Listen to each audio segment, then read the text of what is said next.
Don't forget, this is a great time, by the way, to share the show, because now is when people will. Now is when we have a few minutes to share. You know what I'm talking about? I'm doing like 5 things at once here. No. No, what do you mean? What are you talking about? What are you talking about? We just call it multitasking, Aaron. Multitasking. There's something like that.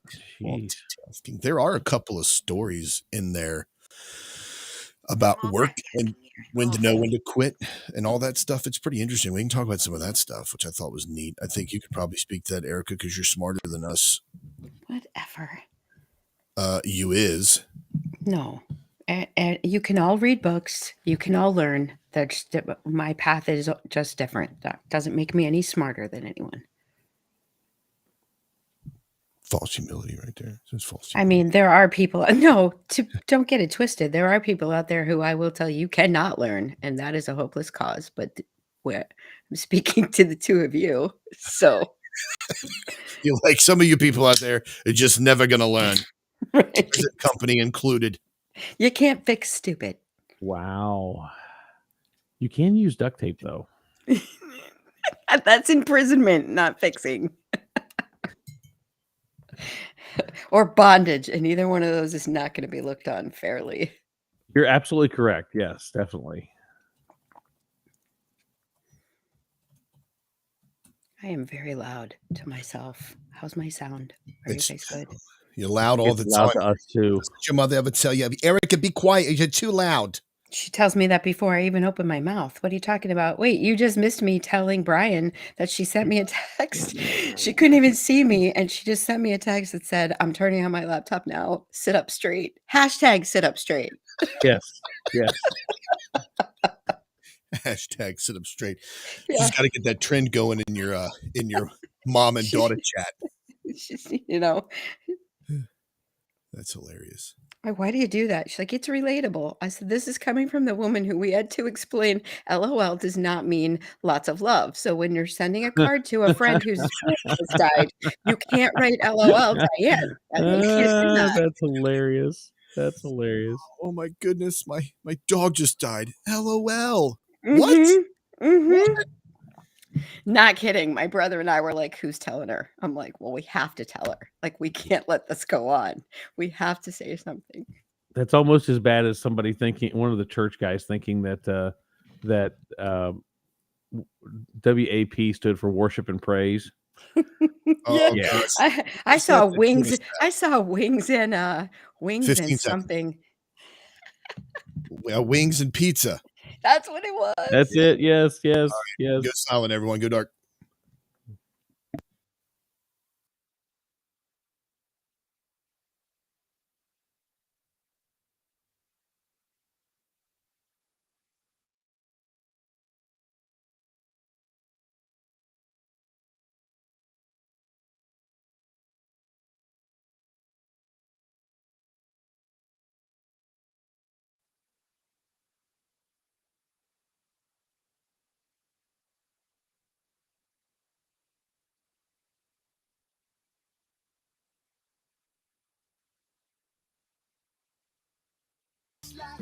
Welcome to the breakdown, everybody. This is Aaron Barker broadcasting from an undisclosed location deep behind enemy lines, asking the questions that get you kicked out of Bible study and sent to therapy. Thank you all so very much for the opportunity to be in your vehicle, office, residence, warehouse, farmhouse, hen house, outhouse, or doghouse.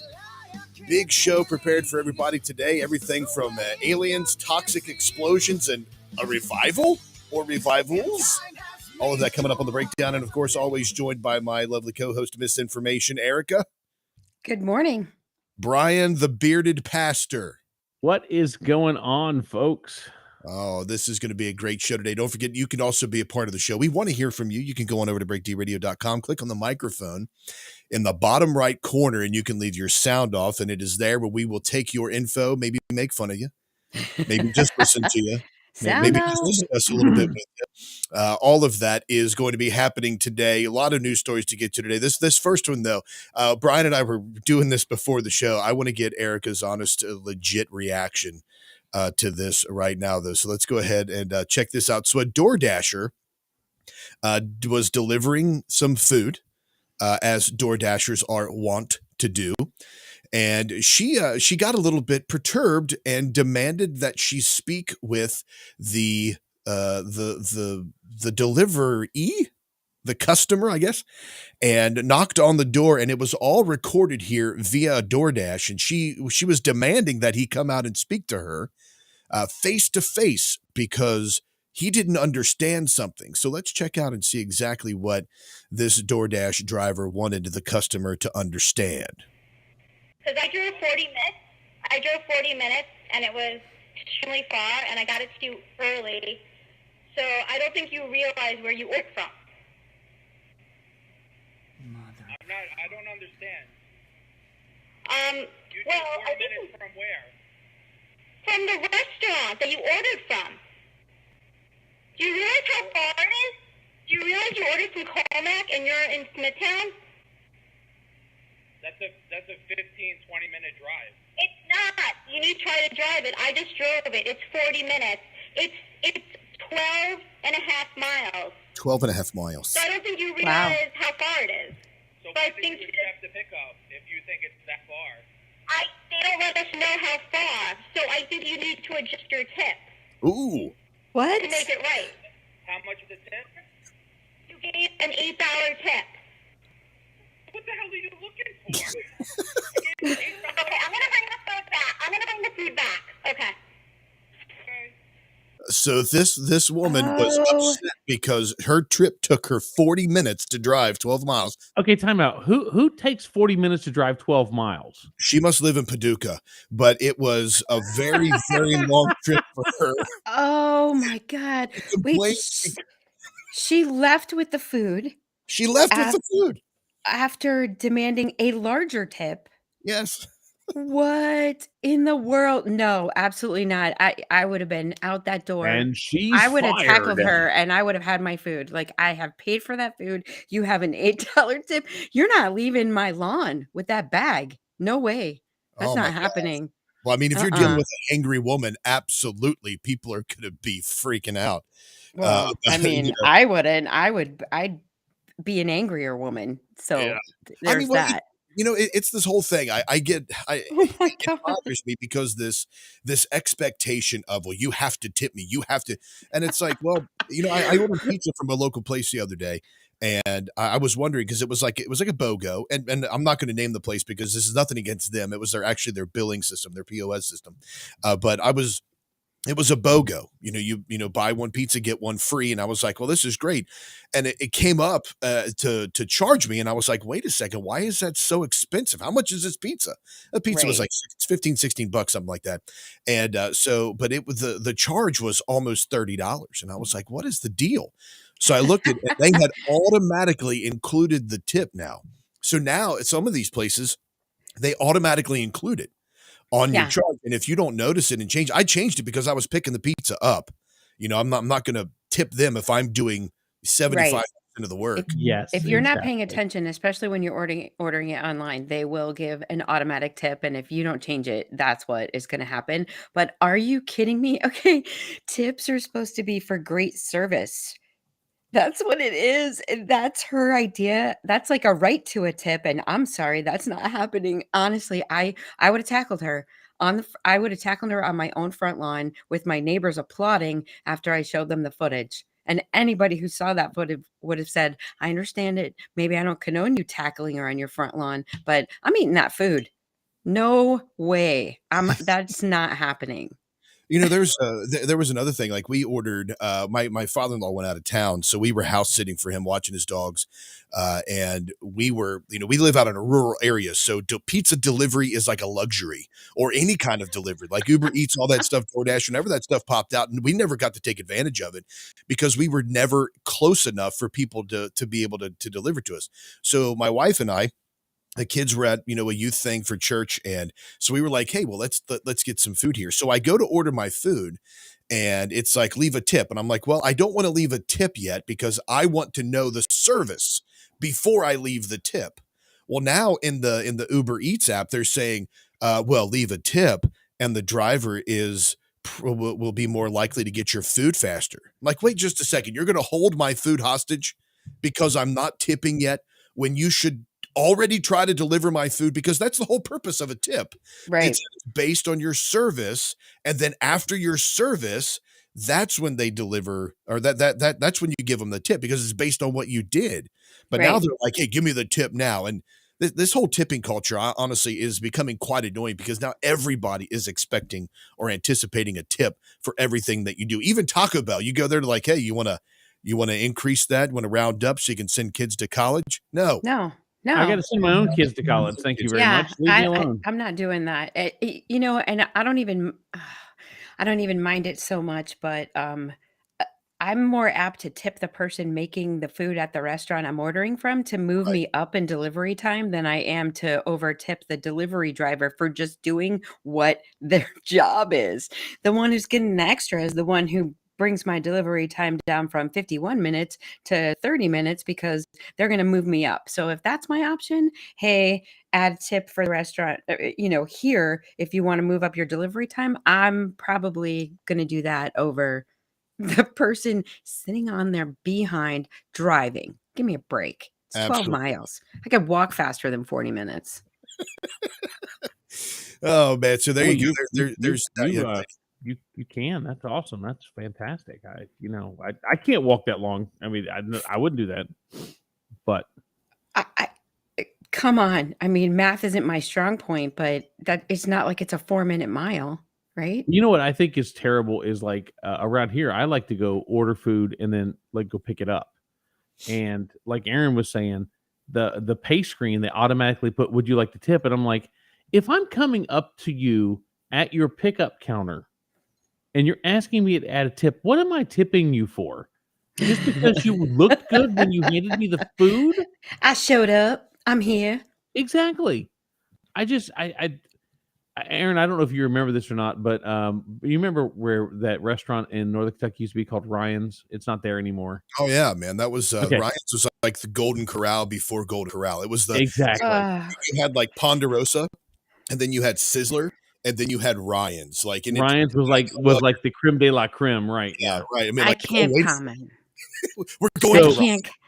Did I Dad can't get a My comment. raise mom, this month? my mom and a couple of her sisters went to Ryan's one day, and they were, my mom was not a stingy person, so my mom paid the bill and everything, and they started to walk out, and as they're walking out to their car, the server followed them out to their car to complain that he did not get enough tip. Mm-mm. Here's a tip. Cover your face. I'm about to Follow me smack my you. car. But the thing is, and I guess and I wasn't there, so maybe that's part of the reason why is because there wasn't a guy with him. But I wonder if I'm serious. I'm wondering if he felt like he could bully the older ladies because he followed them out to their car. I think he would have done the same to you. Yeah, that Well, type of person that would have isn't really probably not been selective. very healthy for his facial Well, features. Probably not. I mean, yes, but So I'm just violent. saying. I know, God, Pastor. I'm Jeez. not saying I'm violent, but if you're going to follow me out to my car because I didn't give you enough money, maybe I would have to say, okay, I would have to look at him and say, brother, maybe you need to reevaluate your life and your service level to determine whether or not you should get more tip. Is that Nothing like better? a verbal smackdown from a pastor. Is that better? Is that better than actually like That's punching the guy? fantastic. Okay, That would we'll do that. actually, if they could understand all those words, that would make you. And if not, you're If they looking can at him understand all going, those what did he just say? What did he? I mean, it's going to put a pause in it. I don't know what he's talking about. What? You didn't give me enough money. Oh man. So there's the tip there. Again, I don't know why this is all about food today for the opening here in the Chum Bug. You're listening to the breakdown right here on Mojo 50 and Crusade Live Radio the way it should be. Head on over to crusadechannel.com. You can listen there if you would like to. But I saw this story and I don't know, I immediately thought of Erica on this. Oh, When I saw it, it's because McDonald's had I don't know if it was a strategically placed sign or if people were thinking about like the ad company, because these restaurants, these businesses call ad companies, and then the ad companies place these signs throughout the city. It could be on bus stops, it could be Right. on billboards or the back of park benches, that kind of thing. Well, Right. McDonald's had an advertisement for their new McCrispy 100% chicken breast filet, and you could put Okay. 100% in quoting fingers. But the problem was the ad agency put that right next to a crematorium. Oh So my you gosh. had a sign that said crematorium pointing in this direction with new McCrispy 100% chicken breast from the I top. mean, is that somewhere in Massachusetts? Because I would totally believe that was on purpose, and I condone every bit of it. That is amazing right there. I Oh, man. love that. I love that. You know somebody at the ad agency did that on purpose. Oh, Yeah, my. I hope so. It's a bus stop. No, they didn't do it on purpose. Look, it's like a covered shelter for a bus stop.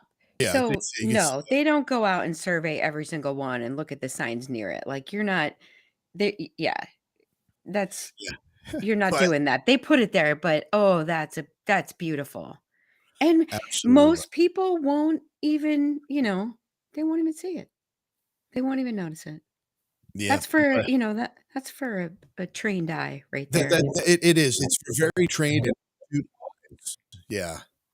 It's So beautiful though. I love that. That's absolutely love fantastic. it. Absolutely love it. So they That's they like exist that's that like satire at its worst. No, that's it's wait. That's what it's either the about. tasteful or the tasteless, not quite sure. But I saw it and I'm like, this story is absolutely amazing. This happened over in Cornwall, in England, as a matter of fact. An advertisement for McDonald's McCrispy chicken Oh, even better. Those Brits. from a British crematorium is reportedly being removed after being dubbed tasteless. I don't know. I haven't tried the chicken sandwich yet. The coincidental placement of the bus stop poster made for some dark humor, but Cornwall, England residents aren't Dark loving it. humor. Yeah. Made I for guess some that's supposed crispy to dark humor. meat, right? I'm sorry. I think they make crispy as white meat. Oh no. Whoever's doing You went this there. get burned. Now Erica thinks that her chicken sandwich is racist. I'm Dark just meat. saying. They can't really, Racism and the know. chicken sandwich, Erica. You have just went to a new low. Oh man. It says, I think how funny it is will probably depend on how long ago you followed the crematorium sign wearing a black tie. You don't go to Oh my crematoriums for the actual service, do you? No, No, you do not. Like, no, that's there's not how that works. The only people going there are the people that work there. I don't know why it's a sign like it's some sort of historical landmark. But yeah. Well, like I know that there's a place around here, not to get morbid like this, but there's a place around here that is a less expensive way, an economical way to have services when you pass away, and a lot of the services that they have at this particular place are like drug addicts, folks that have kicked it because they've OD'd. right. But what it is like in the front of it, it's really weird. It's like it's a funeral home / banquet hall. Huh? And yeah, it's this funeral home / banquet hall. Like you go to one side of it and it's like, oh, hey, here's a funeral. Over here, it's like celebrate the great quarter we had here at the business or whatever. I'm not sure how many Oh people my would God. have it there. What I just thought of? What would make that sign even better is if that crematorium was for pets. Oh gosh. gosh. That would make it so much. Bring your pet That chicken would in. be We'll make big amazing, chicken sandwiches right? out of it. McDonald's, McCrispy. McPet, No, McScorch. no. But yeah, like I'm sorry. Okay, I'm sorry. Sorry. you don't go to the crematorium. They don't have that there where you watch your loved one in the box being slid into the oven. They No. don't do that. And if you do, you're freaking weird. Like, That's Well, why would actually, you movies. time out. I That's know only in a movies. lady who actually she requested that she was able to quote unquote pull the trigger on her mother at the crematorium because it was a sign of closure. Yeah, I think there's some maybe pent-up she didn't frustration like there. her mother very much. No, she was very much in love. She loved her mother very much. I Okay. didn't understand it either, but yeah, I've heard that before. Yeah, Yeah, no. yeah. No, There's I'm some sorry. pent-up frustration and anger at mom Yeah, over I don't that. think you should be doing that. Yeah, man. I couldn't, and I wouldn't want to be there either. No, I would not want to be there either. No, not at all. So all right, that nice little morbid story there for us, but a little bit of a twist. McDonald's and their crispy chicken next to the crematorium. Here we go. Now again, this is all about food here, but there was a restaurant up in Ohio that decided it was going to start banning children ages 10 or under 10 years old. And they're pissing a lot of people off. I'm sorry, this was New Jersey. The restaurant was under fire after announcing a ban on children younger than 10. Nettie's House of Spaghetti in New Jersey made a post on Facebook announcing the new rule. Between noise levels, lack of space for high chairs, cleaning up crazy messes, and the liability of kids running around the restaurant, we have decided that it's time to take control of the situation. Children under the age of 10 can no longer dine in the restaurant beginning March 8, when the business is scheduled to return from their winter break. Some people are saying it's a great idea. Yeah, I don't care. Others are saying they're sorry to hear it. I mean, I'm fine with it. I mean, if there was a restaurant, like, you're planning a date night with your significant other, you want to go out for a nice quiet evening. I guess Nettie's Spaghetti, I'm not sure what kind of establishment it is. I'm not sure if it meets the high quality of like Golden Corral or Ryan's, but the last thing you want to do when you're trying to with a name like Nettie Spaghetti, I'm thinking it's probably not top class. Yeah, come on. I don't care if it's a cheesecake factory. If that's how they want to do it, that's their right. They could do it that way. People go to resorts that are adult only. You can go to movies where there's no kids. Sure. Yeah, it's fine. Who cares? I mean, it. That's where I was actually going with that, because if I'm going out, I want to wine and dine my wife. I don't want to wine and dine her, reminding her what I'm trying to get that night is what got all of those kids running around the restaurant. Right. It's like, that's a pretty stark. You went there? I know, maybe not. Well, I mean, like, if that's you went there, it doesn't matter. If you're, I totally agree with that, and I have kids. But you should be able to go somewhere where there aren't any, if that is what you want to do, and you can't be penalized for it. Give me a break. I don't go to a dog park with my cat. I'm not sure how that relates to this at all. I mean, like, if they say this is for dogs, cat would be bait at that point. This is for dogs. So are your kids if you want to bring them into an establishment where it's adults only. Oh my gosh. Oh man, we've got kids going to drag queen story hour. I mean, come on, let's just Well, they don't belong there either.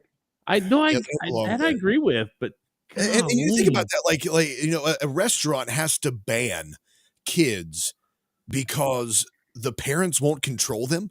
Yeah, what does that say about the people? The high chairs, the people running around, the liability of kids getting hurt, the disturbance to the other customers. It's like, wait just a second, why don't you ban crappy parents? Like, just go to them and be like, hey, we'll pack up your food to go.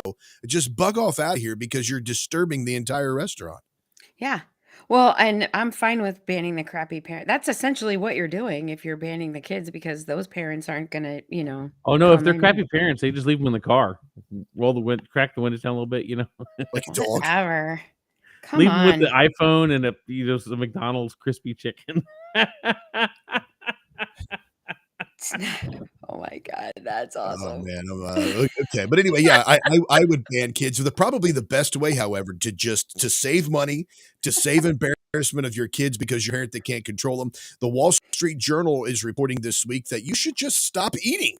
That way, you can save money. What? I mean, that sounds about right.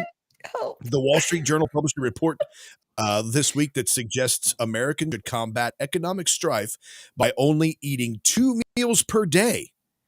Eggs, cereal, fruit, and coffee are among the foods that have rocketed in price the most. So perhaps breakfast should just be consigned to the dustbin of history, according to the report. Skipping meals to make ends meet. This is exactly what the economy is doing right now. Oh my God. Let me see if I can pull the tweet up about this from the Wall Street Journal here. But yeah, so now they're suggesting that instead of addressing the problems that the Federal Reserve is causing, instead of addressing the economic disruption we have via Joe Biden and his horrible presidency, they are actually suggesting that we should just skip breakfast, skip eating. Don't worry about buying eggs since they're so expensive. Just skip it all together and go straight to saving money that way. I'm sorry. Breakfast is one of my favorite meals of the day. I mean, you talk about biscuits and gravy and scrambled eggs and sausage and Oh yeah. That's like the That's- best meal ever. Okay, so that's fine. But if you're on the team that says that you're going to have the government tell you what and when and how many times a day you can eat, I don't want you on my team. That's it. I don't have a lot of hope for I you. agree If with you're to the point where you want them telling you how many times a day you can eat. Yeah. No, stop it. Hey, I Stop got a it right better now. idea for us to fix the economic problem. Stop spending my money. Yeah. Not to mention, let me tell you that it's actually better for you to eat 5 times a day, smaller meals. Your body Yes, it processes is. it better. And it's good for a whole lot of negative health conditions, not Yes. to mention that it maintains your energy on a stable basis and it's better for your calorie versus fat burning. I'm sorry. It's And it dumb. also ramps It's up your dumb. metabolism to help you lose weight. Correct. It's dumb. They used to have me eating 6 to 8 meals a day. Of course, they were small meals, like I'm But talking a maybe I'm handful of for this or handful. this. Right. Maybe I'm for this because I am for Darwinism. I am for survival of the fittest. I do Ouch. believe that like self-elimination is better than us having to eliminate people that can't survive as a species. So maybe I'm for this. You know what? Yeah, you go ahead. You only eat twice a day and you eat what they tell you. Go ahead, go on to plants when you know your system is made to process meat. And, it by process of elimination, okay, maybe I'm for that. I Oh, saw the there it is. coolest It's meme just this like people week, Aaron. starve themselves out trying to save some money. You can't Aaron, fix stupid. I said that, right? You can't fix stupid. You can't fake it. I Can't fix saw it, the sir. coolest meme the other day. It had the Venus flytrap sitting there, and it said, "Dear vegans, even plants disagree with you." Yeah. I mean, That's well, I have no problem if somebody wants to eat a plant-based or vegan diet. You know, when you look at the scriptures, actually, that was before the flood, before in Genesis chapter 9, before they came off the flood, and God made that to where they could eat meat. Everybody was vegetarians. Everything was a vegetarian essentially, except for Right. there were some herbivores that were created in the first 6 days. Actually, forgive me. They were everything was a vegetarian. Everything was Nothing herbivore, ate right? meat. Right. well, So I mean, after the fall is when that happened.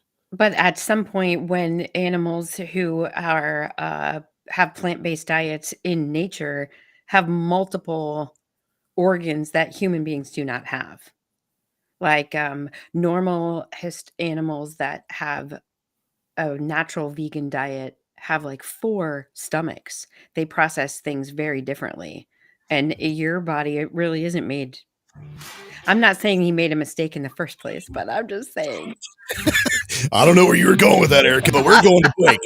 Keep it locked in right here on The Breakdown, folks, on Mojo and Crusade channel. Don't forget to head on over to breakdradio.com, leave your sound off, and we'll play that and more when we get back right here on The Breakdown.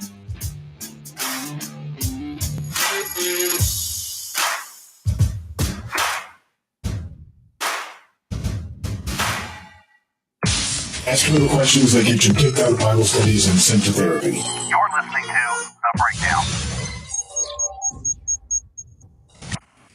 Hi, it's Doc Thompson for Matthew 25 Ministries. Matthew 25 Ministries is one of the few charities I'll actually endorse because I know them. I've worked with them, and I know almost all of the money that you donate goes to help people. Go to m25m.org, m25m.org. Fast Track Student Loans can get your student loans out of default, stop any wage garnishments, stop collection calls, and stop seizure of your tax refund. Give yourself a break. Stop the stress and get your student loan payments down to as little as $25 a month based on what you can afford to pay. 800-709-4395, 800-709-4395, 800-709-4395, 800-709-4395.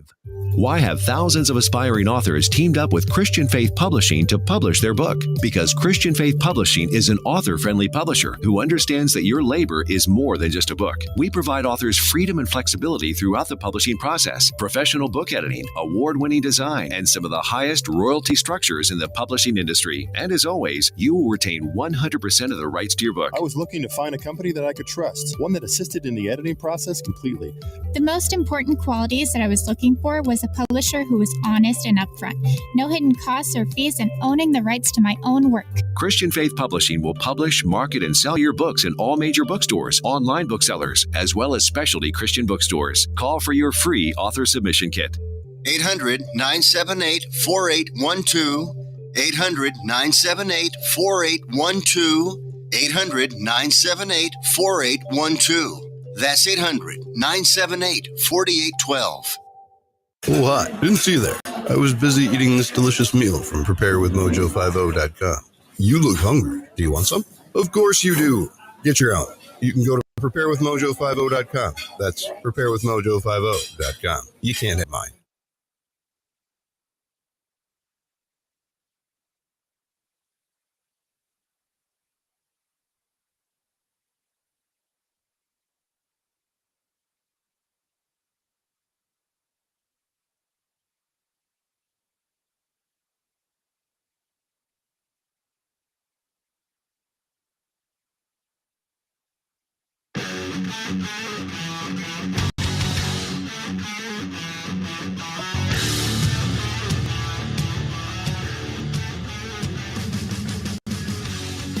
Welcome back to the Breakdown, everybody. Thanks so much for staying with us during that break. For those who are listening, if you're over in the Crusader Stadium chat room, there's a couple folks over there that are joining us on the program today, as well as over on Facebook and YouTube. You can also watch this on Brian's feed, and you can watch this on Erica's channel as well if you are, if you're biased towards those particular personalities. If for some reason you don't want to follow my channel or the Breakdown, I don't understand why.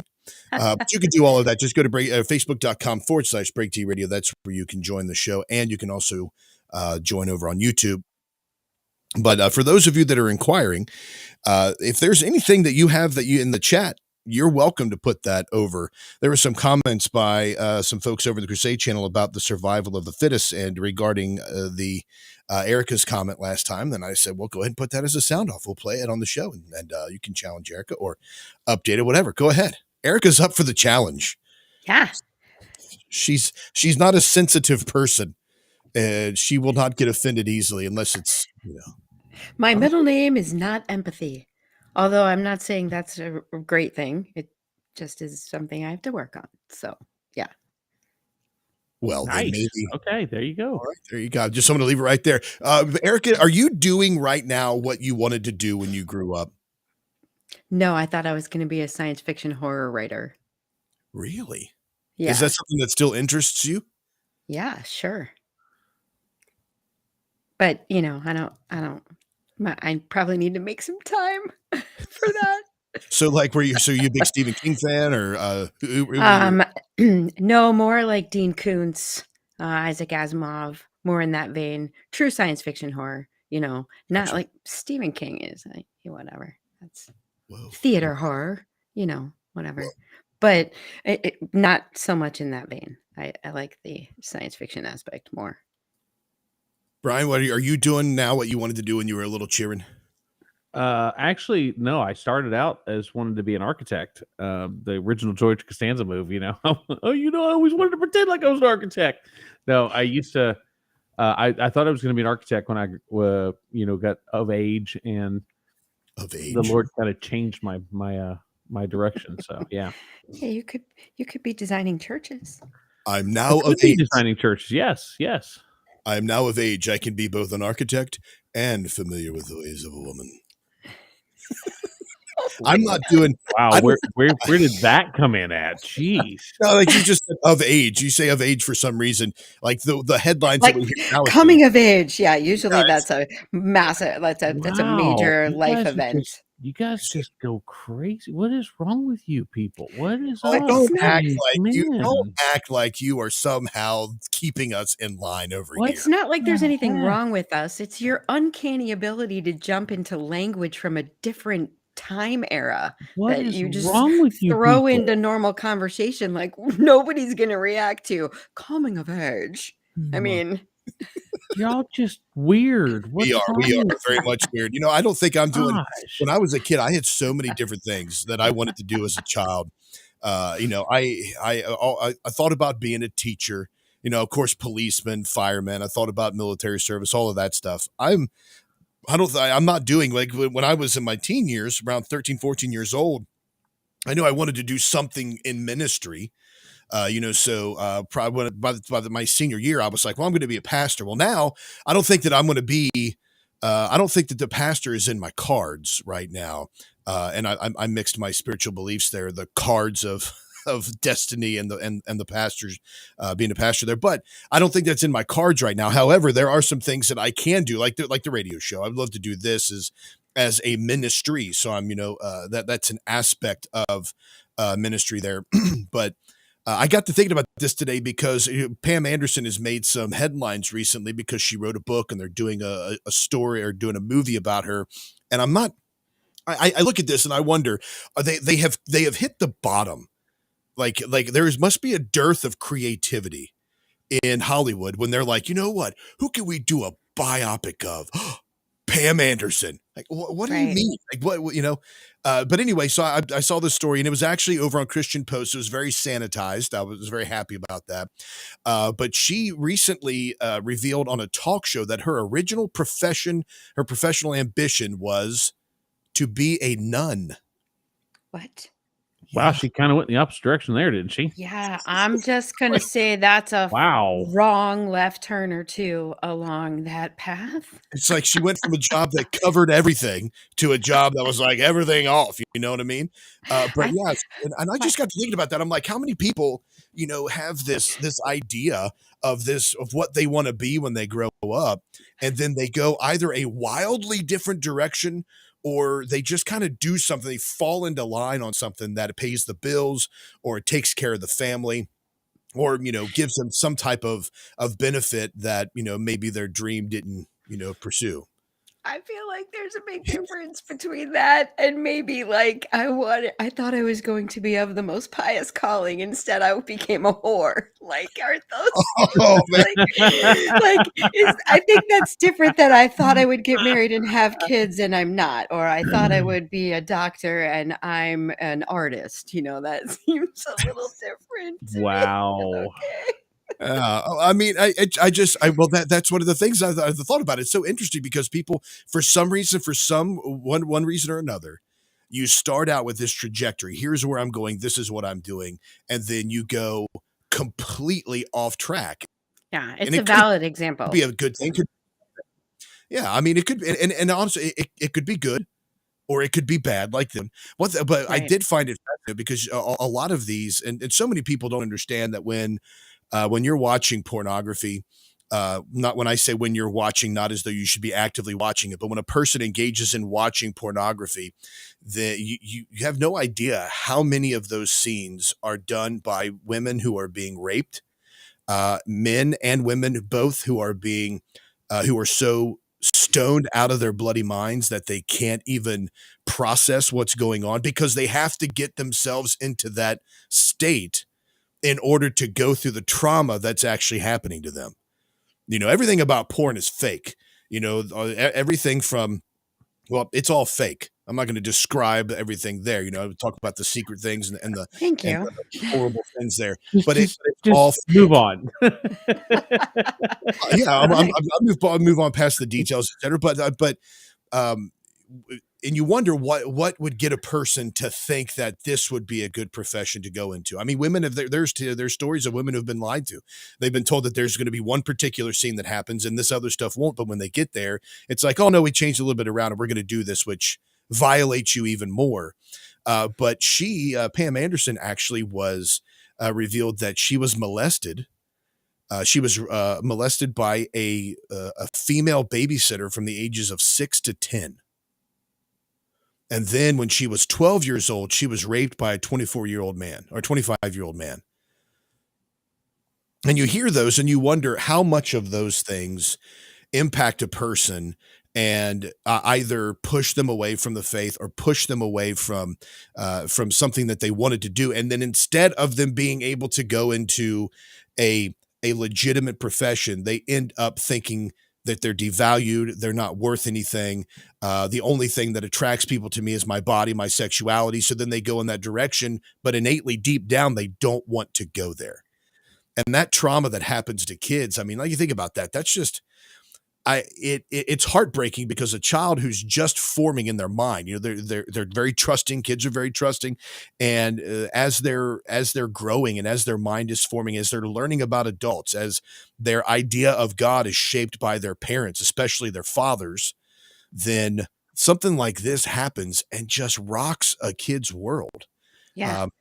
How do you expect to be able to have faith without proof, right? In a biblical sense, when the people you have the most faith in as a child, your parents who are physically present and right there in front of you can't trust them.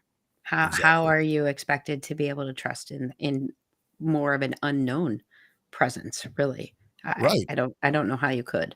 I know a lot of people struggle with the whole seeing God as a father if they had a bad father figure. And yeah, I guess maybe because I didn't have a bad father, I don't understand that correlation. But it's very difficult. I can remember when that understand first that, yeah. happened to me. By the way, there was we were at a men's retreat. It was a men's camp, and we were singing that song. Who it's either Matt Redman or somebody, I can't remember, but it's a song, "Good Father." Yeah, it's a good who song. you Yeah. are, it's who you are. So they were singing that worship song, and a guy got up and he was like, "Look, we were down in Kentucky, and it was a Clay's Bailey Bridge or something like that. Not the Clay Wade Bailey Bridge, but some down in Kentucky. It was a bridge right next to the campgrounds we were at. When he was a kid, his dad would discipline them, and then he would also threaten them, if you don't straighten up, I'm going to throw you off that bridge." So he didn't have a good father. So when people were singing about God being a father and a good father, he had no frame of reference for that at all. Like, he could not put it together. So people talking about God being a father, his, traumatized inner child, for lack of a better term, associated father with a threatening, overbearing, abusive figure. Right. And how could it not? I mean, right. You could only know it as a child what your experiences are. Yeah, it's crazy. So, I mean, if there are people out there now, of course, there's a difference between biblical counseling and Christian counseling. But if somebody is, facing those kind of issues and they have anxiety over it, depression, or any kind of childhood trauma or any kind of specific trauma you're dealing with now, reach out to a biblical counselor. You can email me, actually, and I'll get you in touch with some folks in your area and help you out with that. I would be happy to. I didn't mean to take such a dark turn on that. I mean, that was just, Aaron, as a I don't think it's a dark turn. Sorry. Go ahead, Brian. No, I was just going to say, one of the things I think that we do as Christians in general, or as humans in general, is we limit God or our experience to God to human capacity. And it's quite literally putting God in a box. And it's kind of dangerous. It's amazing how many times you hear, even, mature adults saying, well, God can't do that. What do you mean God can't do that? How do you get to that point? And then they're equating it to things that, their family couldn't do, or their dad couldn't do, or something. I don't know. It just, it's amazing how easy people jump off that list. So it's not an equivalent comparison. It shouldn't be. Yeah. Yeah. Okay. Well, the whole statement, and you can unpack that, Erica, with what you're thinking there. I mean, the whole statement, it annoys me when people say you're putting God in a box. I'm not putting God in a box. I mean, I don't even understand what that means. So you're telling me I'm trapping God. So me saying God can't do something is putting him in a box, but you confining him to four walls is possible. It bothers me, because the only box that God is in, if you want to use that terminology, is the box in which he puts himself in, because he holds himself to his own word. He holds his own word above his own name.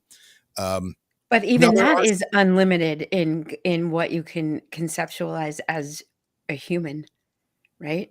Even the box that you're saying he may have confined himself to, where he puts himself at a higher level or standard or whatever that is, that's still an unlimited thing. It's not a box.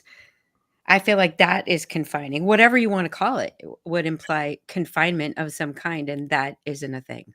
Maybe it's just me, and hearing that term is just annoying. Like it's a trigger, like, Yeah, I think intersectionality. it's It's yeah. it's just one of those terms that just annoys me God. because I know what people are trying to say, and I know what you're trying to say. It's nothing against you, Brian. I know what you're trying to say, but it just I'm hoping that we can get some more educated terminology that rather than saying something like that So we're because limiting an unlimited God by our limited human experience. So we're taking a finite view of humanity and putting on an infinite God and saying he can't do this because it's outside of my finiteness.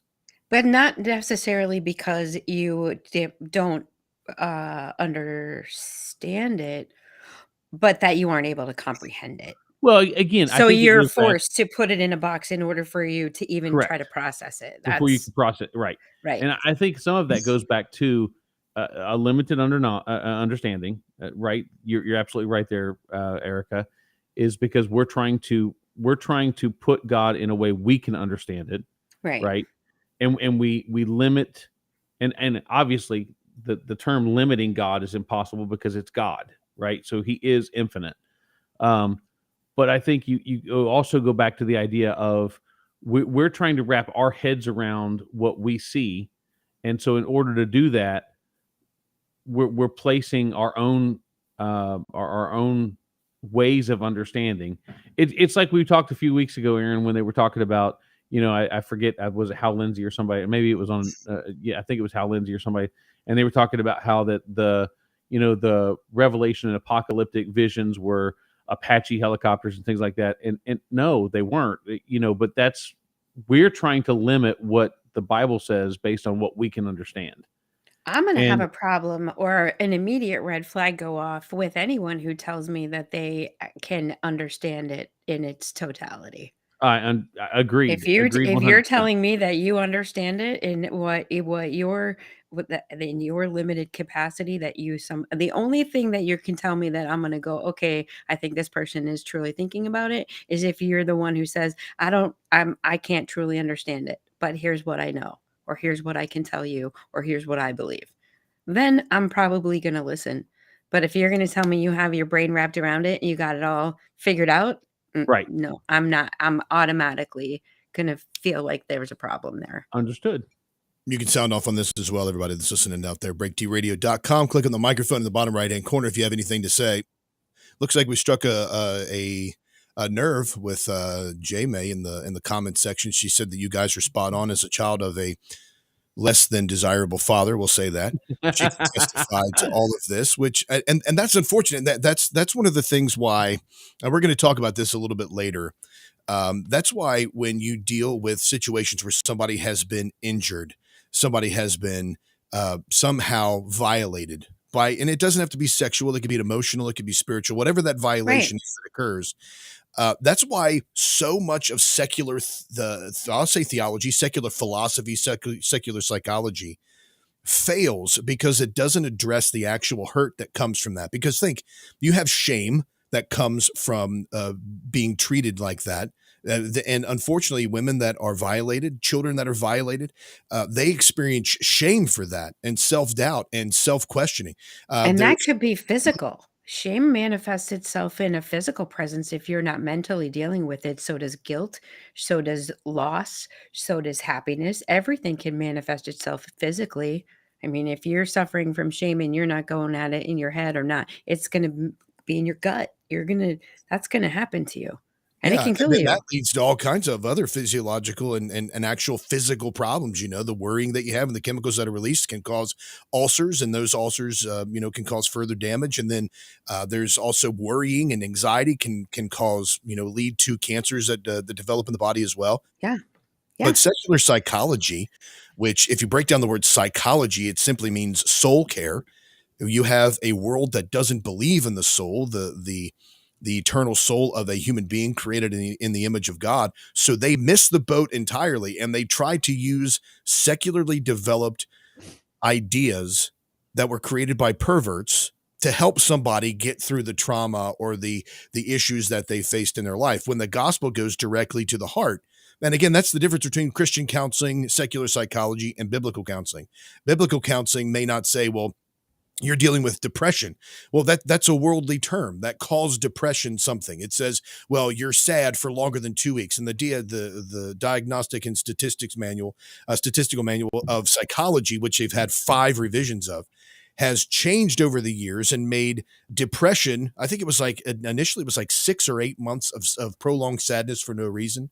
Now, anything that makes you sad for longer than 2 weeks, they clinically can diagnose you as being depressed and put you on serotonin reuptake inhibitors.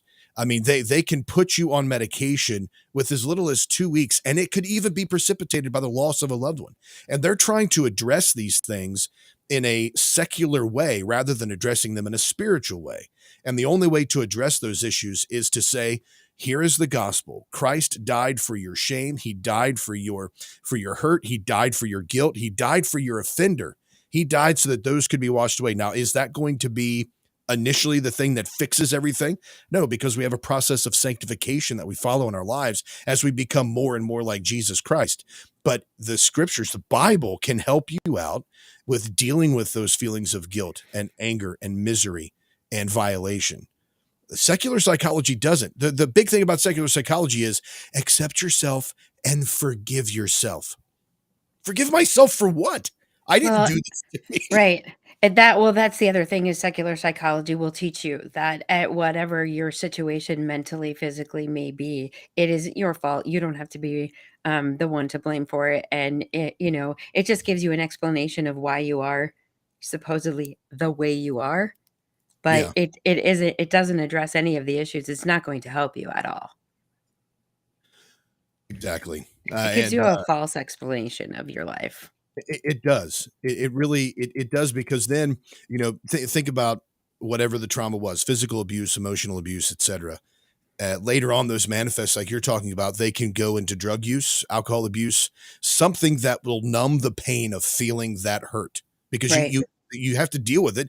Human beings, we have to cope with stuff and we have to move on. I'll say this, and this is going to be really bad. Like somebody's definitely going to hit me in the comments somewhere for this one. I'm going to get in trouble. But, okay.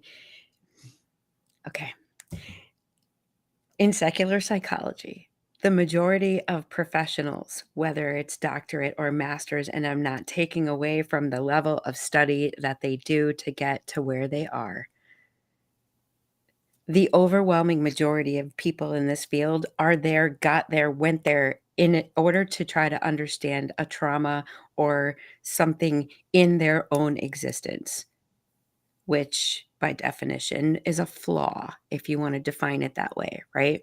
Yeah. And in order to search for themselves, they found this explanation in psychology, which is how you don't have to be responsible for it or whatever it is, or truly ever admit to what it is. They're just going to tell you what the explanation is as to why you are that way, so you can just go on. So you have a profession where the majority of people making it up are people that are flawed themselves by definition. Right. And then they're the ones who are supposed to help you.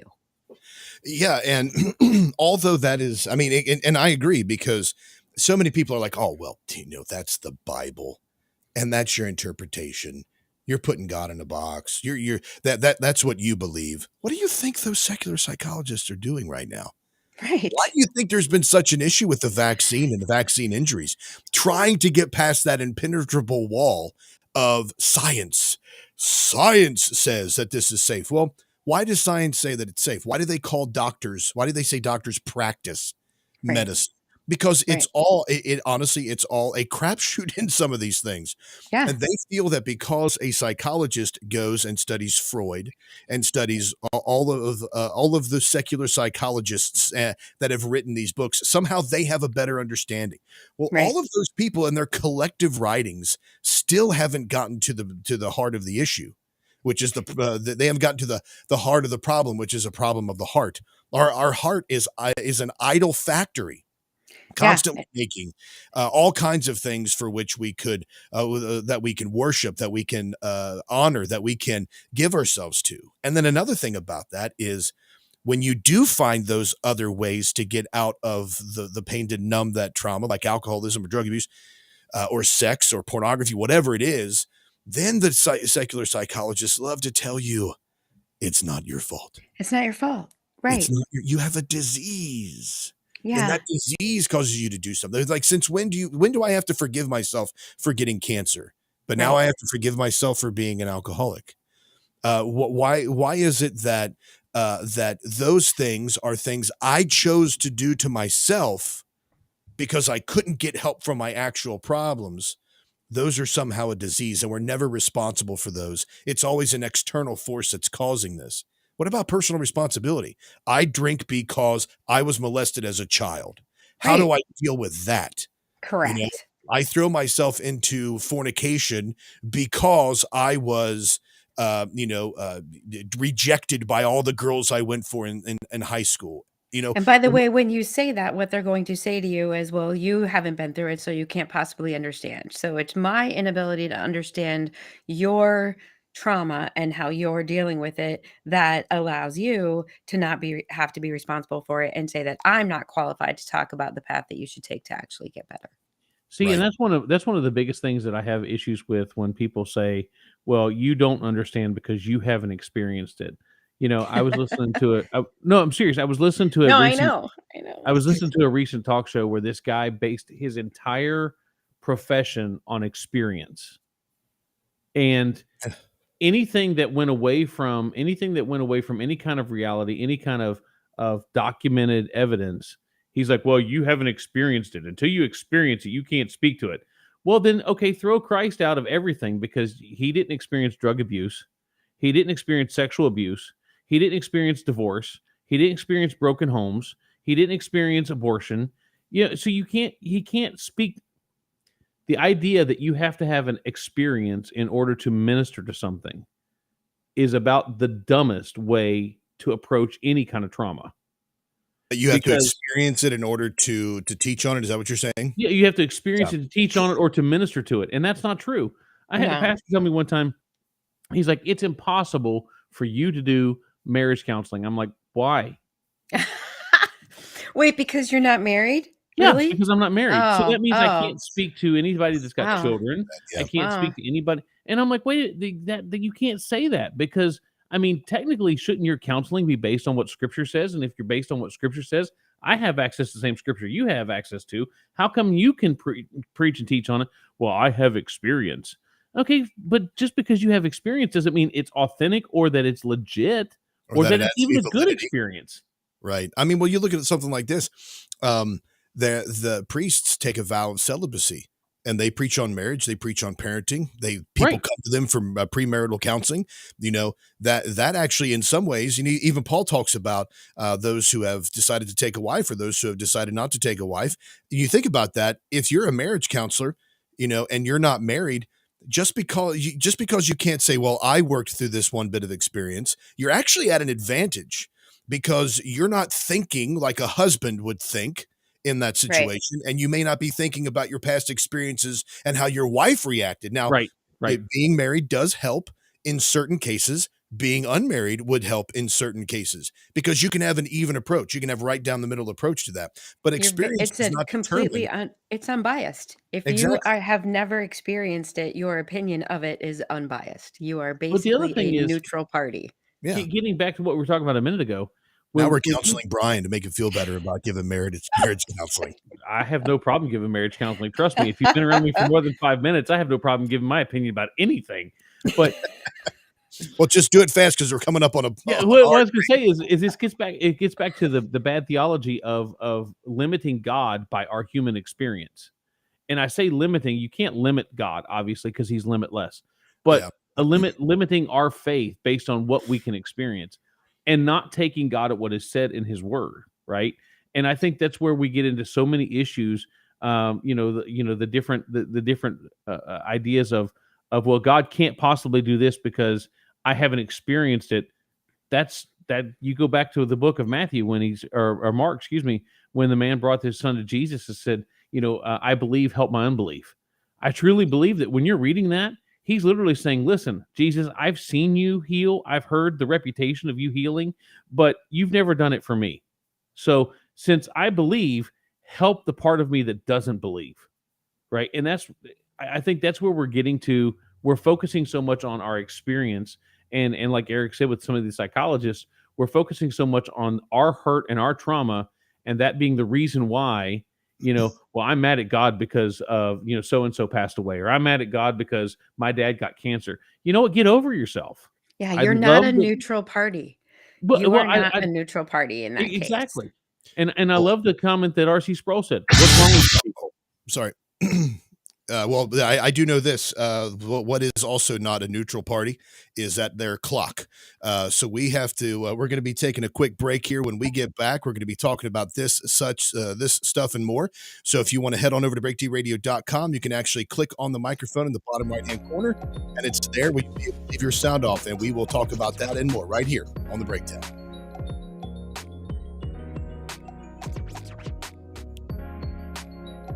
All right, we're out. Sorry about that, y'all, with the blasting of the music there. I like that. I like that fade that you did there. I like that music. What is that? That's just part of the restream music that's playing. I like that. So, yeah, we Shoot, got. I'm muted. I'm grabbing coffee and using the restroom. I'm sorry if I went off on a medical type tangent. I'll be right back. Oh, that's all right. See you in a minute. I don't think so. Yeah. Aaron, I want to get something from the fridge. You want something? That'd be awesome, man. That spreading vision stuff. What is it? What not spreading vision? You know what I mean. All right. Yeah, we're going to take a quick break here, folks, and we will see you in just a moment. And that's right, J. May. We get stuck thinking our pain and trauma are unique, therefore we don't talk about it, and that's what shuts a lot of people down. They don't want to speak about that or to talk to others about it because they think, well, they won't understand. They won't know where I'm coming from. They'll think I'm crazy. They'll think that I'm overreacting. And many times people will respond that way, like, oh, well, you'll get over it. You'll be fine. Time will heal all wounds, mainly because they don't know what to say to help you feel better. And rather, feel better is the wrong term. They don't know what to say to speak healing into somebody's life, so they shut down like that.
I don't think ice cream heals all emotional wounds or emotional trauma. What if you're lactose intolerant? And then you're going to cause a lot of trauma to other people around you. Then you've got a situation that causes other things to make you forget all about that emotional trauma. That's deflection.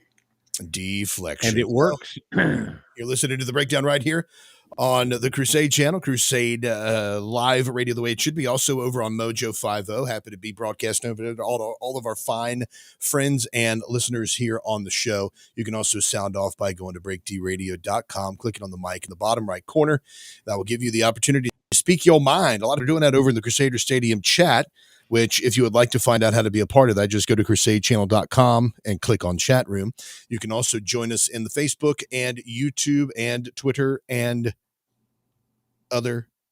I think that's all we're on right now. But anyway, enough for you to say. Yeah.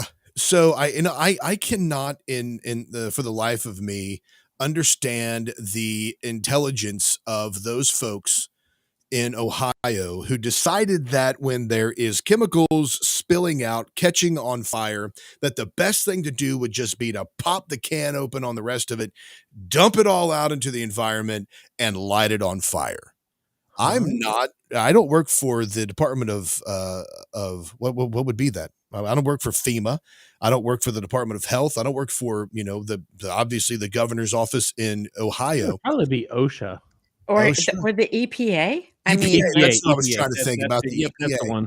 Okay. I don't work for them, but you would think that for some reason that they would be consulted before they lit all of this stuff on fire. I'm talking about the train wreck that happened up, like quite literally and figuratively, the train wreck that happened up in Ohio, in East Palestine, Ohio, up close to Pittsburgh, where trains were derailed and much damage. And probably I've heard accounts of over 1 million pounds of this chemical were spilled out and then ignited on purpose by the governor in his office to burn them off. And instead it's going into the water system. So where anybody that's affected by the Ohio River, which will feed into the Mississippi as well. So anywhere Ohio south is going to have these chemicals in their water supply. On top of that, the acid that has been emitted into the sky and will rain down as acid rain. The fact that people are breathing this chemical in, animals are dying, fish are dying, frogs are dying. Some of the frogs are turning gay.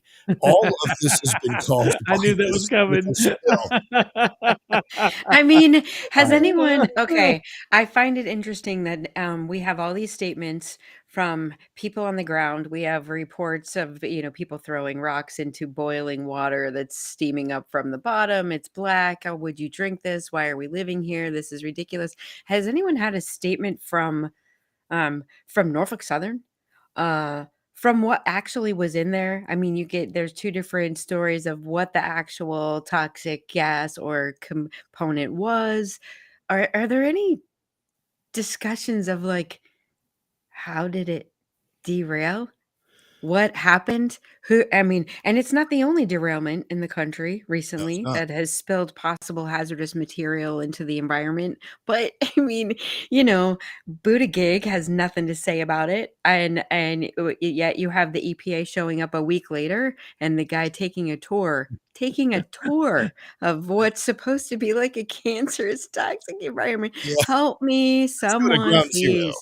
Make it make sense. Yeah. It does. I mean, would you believe Norfolk Southern if they came out with a statement?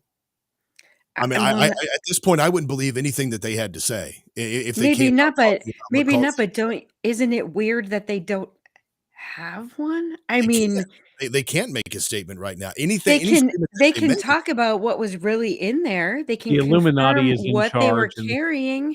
They're trying to poison us all. So I would. I mean, now should and will. The two different things. Should they come out and say, look, here's exactly what was here. Here's what we suspect happened. Yeah. Will they? No, they won't, because anything they say will be used against them in their lawsuits. Truly, except that historically they do come out and make a statement as quickly as anything you say can and will be used against you in proper litigation. Yeah, you don't have to tell me that. Okay. I got that one. Wow. I may or may not be good at that, Brian. I don't know if you could I tell. wasn't throwing it. I wasn't throwing you under the bus. I didn't know that you had. No. legal I'm experience. just saying, like, in case you haven't noticed, anyone calling me as a witness expecting me to control my speech is probably making a poor decision. Let's see. That's hilarious. That's hilarious. Yeah, so there of course there are lawsuits against this that have already been released. There are people saying that the plaintiff's law firm Morgan & Morgan filed a class action suit in federal court in Ohio on behalf of 2 women living in East Palestine near the derailment. The Ohio village of about 4,700 people sits near the Pennsylvania state line and about 50 miles west of Pittsburgh. Now, it's not going to be just them, though. It's not going to be just that little town of 4,700 people. It's not like it gets to the end or the border of East Palestine. It's like, oh, we just got to stay in here and hurt everybody and kill people here. That stuff's going to be going all over the place. Why are we automatically less trustworthy of the government, not that I'm saying that that's wrong, or Norfolk Southern, not that I'm saying that's wrong, than the blood-sucking lawyers that would jump on any situation to file a lawsuit and win big against a corporation like that? Wow. I don't trust either one of them. You don't trust an attorney? What is wrong with you? I'm just saying. Of I all mean, the- of all how the hard would it be to world find? is so thick. How hard would it be to find 2 women who are in ultimate panic because of all the shit that they're hearing about this, and then you're coming in where there's no statements from the officials that are doing it. You're completely paranoid. In comes Johnny Ambulance Chaser. How hard is it for me to convince those of you who would put a mask on your face for a cold to file a class action lawsuit against a giant corporation where you're probably going to win because perception is the game? First I'm of sorry. all, Sorry. it's Johnny First of Ambulance all. Chaser. It's Johnny Ambulance Chaser Esquire. Okay, get it right. And second of all, I can't believe that you would impugn the character of someone whose career it is to make money off the pain and suffering of other people. I'm impugning the character of the foolish women who are going to do it. Not, Sorry, I had to. Now I'm just going to keep my finger right here on this button when Erica talks. Yes. Wait, yes, what did yes. I say now? I didn't say You said the did I? S word. Oh.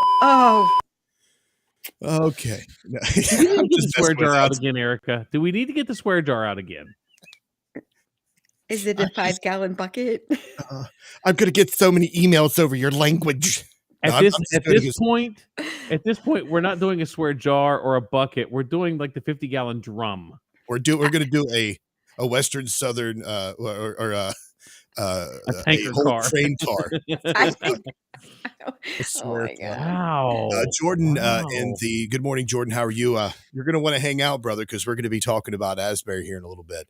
But Jordan said he made a cup of coffee this morning and it was bitter. Clearly the chemicals in the water.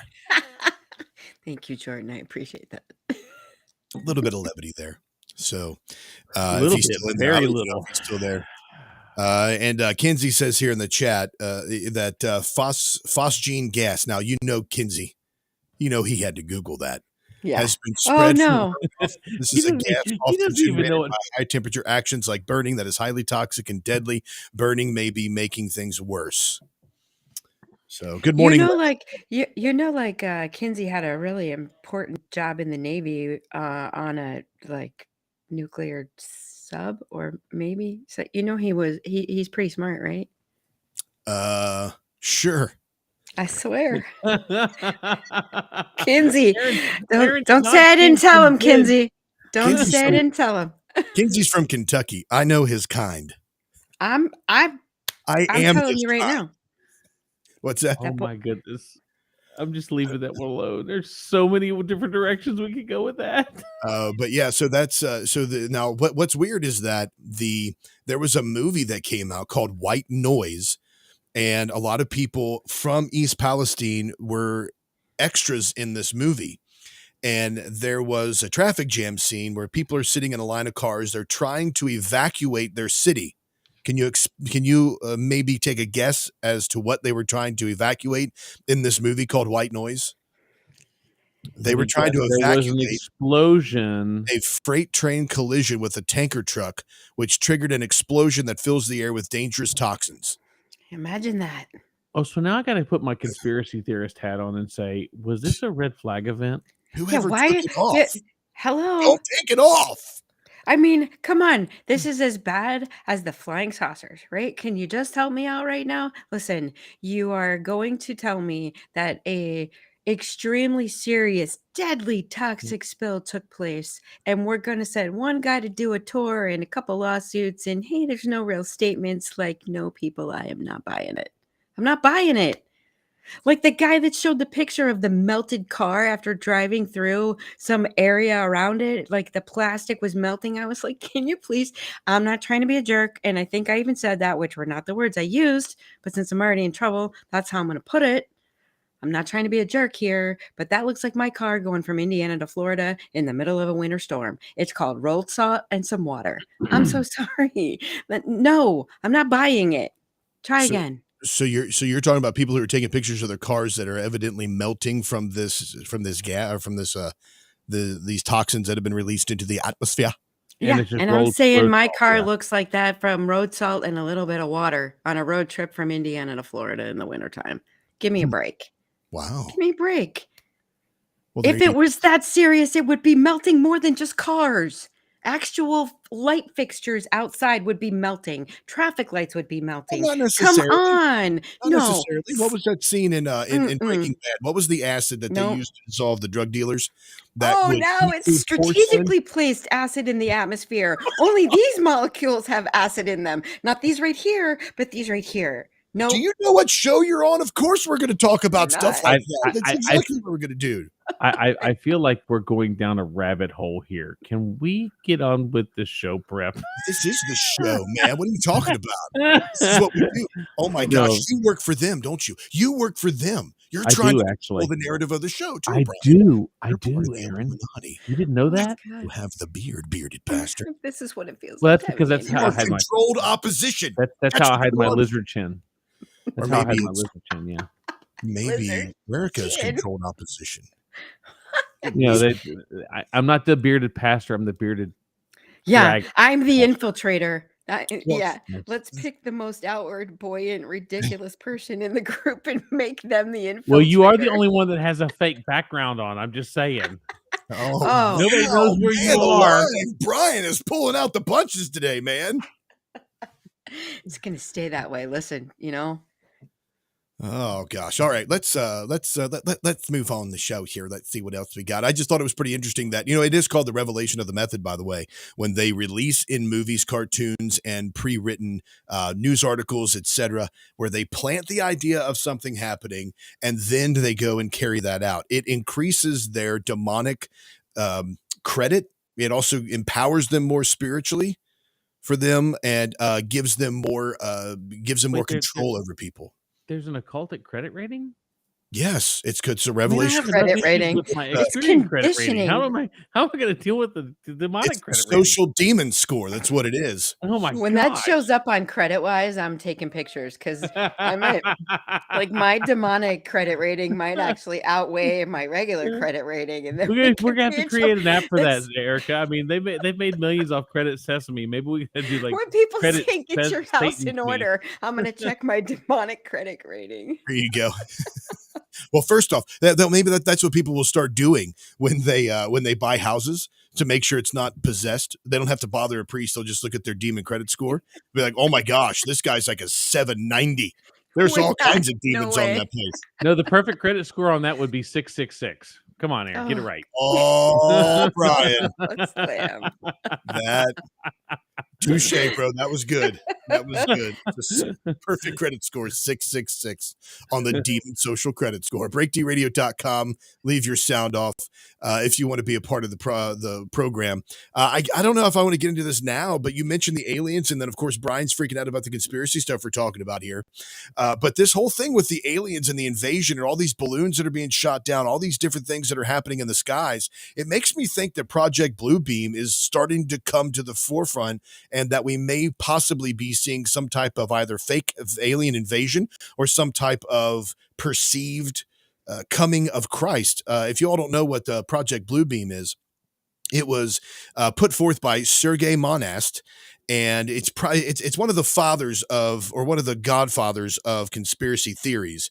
According to Monast, the 4-step project designed by NASA, which is another occultic origin place started by Freemasons and Nazis that lie about the shape of the earth, they lie about outer space, they lie about aliens. The 4-step project designed by NASA and the United Nations would allow these organizations to accomplish what he believed to be their ultimate goal of creating a new age religion led by the Antichrist in order to start a new world order dictatorship. Oh my gosh, why is it that my little heart flutters? My little conspiracy heart flutters when I read this stuff.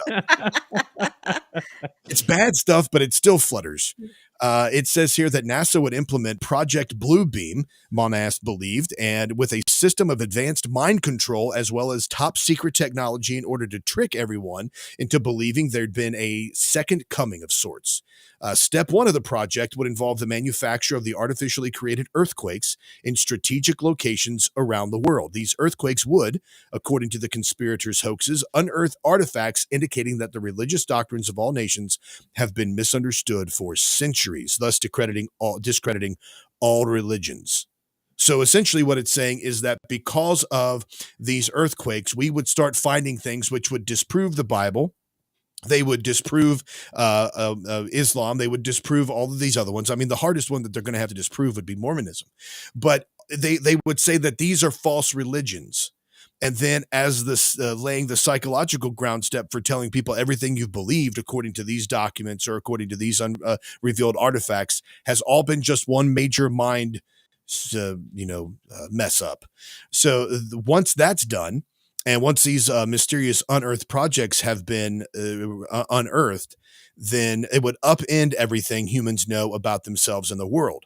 Then the second step, he claimed, would involve a gigantic space show. During this stage of Project Bluebeam, 3-dimensional optical holograms, as well as laser projections of holographic images, would beam across the sky. What would these images include? They would include projections of Jesus, Muhammad, Buddha, Krishna, etc. in your whatever region you live in that has that as your God. So if you're in a concentrated Buddhist country, you would see Buddha. If you're in a Middle Eastern country, you would see Allah. If you're in a Christianized country, you would see Jesus. All of those would appear in the sky, but then they would merge together and become one person, which would be the Antichrist. Now, let's stop at that step for just a minute. You all remember that. That's a lot of info, Erica. I know. I don't know. Yeah, that was heavy. All right, I got it. I'm good. Rocky Stucci is in the chat room, and so is Linda. Good morning, Rocky. Good morning, Linda. Thanks for joining us. But the what I was thinking about is we were talking about the revelation of the method. And is it Far From Home, Brian, the Spider-Man movie where it has oh gosh, it's the guy No Way Home. No Way Home. No Way Home is the final one where he's revealed who he is. And no, not that one. It's the one that had what's the guy from Brokeback Mountain? Jake Gyllenhaal. Mysterio. Yeah, that's No Way Home. You said that was the final. Anyway, with that, whichever one with Mysterio, he had all those holographs that were showing these monsters coming out of the sky. These storms, the storm clouds, the lightnings, all that stuff. And if you all could see Erica's face right now, she's thinking, why in the world did I agree to come onto this show? No, I mean, I'm suddenly just feeling bad for probably not having kept up with any of the Marvel series after probably the originals, but that's so it's all right. Go ahead. I got it. I know who Mysterio is. I read the comic books. Oh, there you go. So you think about that. They show the possibility of that technology giving a huge faux display, a huge holographic display in the sky. And that if people see this, they believed it. There were real missiles, there were real explosions, there were real attacks. So there was a danger that was being presented. So you have that entire sky that's transformed into this movie screen. And then appearing on this movie screen is your God speaking to you in your language. And then each of those would merge into one and become the Antichrist. And then the third step, Monash says, is there would be mind control would take center stage. Telephonic communication devices would send waves to reach each person within their own minds, convincing each of them that their own God is speaking to them from the very depths of their own soul. How would these rays be able to reach people's inner minds? He says such rays from satellites are fed into the memories of computers that have stored massive data about every human on Earth and their languages. The rays will then interlace with their natural thinking to form what we call diffuse artificial thought. The fourth step would be to make use of various technologies to convince people that alien invasions and the rapture itself were taking place, thus making it easier for the powers that be to take control of the fear-addled populace. The NASA Bluebeam Project is the prime directive for the New World Order's absolute control over the populations of the entire Earth, says Monast. I would suggest you investigate this information carefully before dismissing it as fanatic lunacy. Oh my gosh! So I have a serious theological question, Aaron. Serious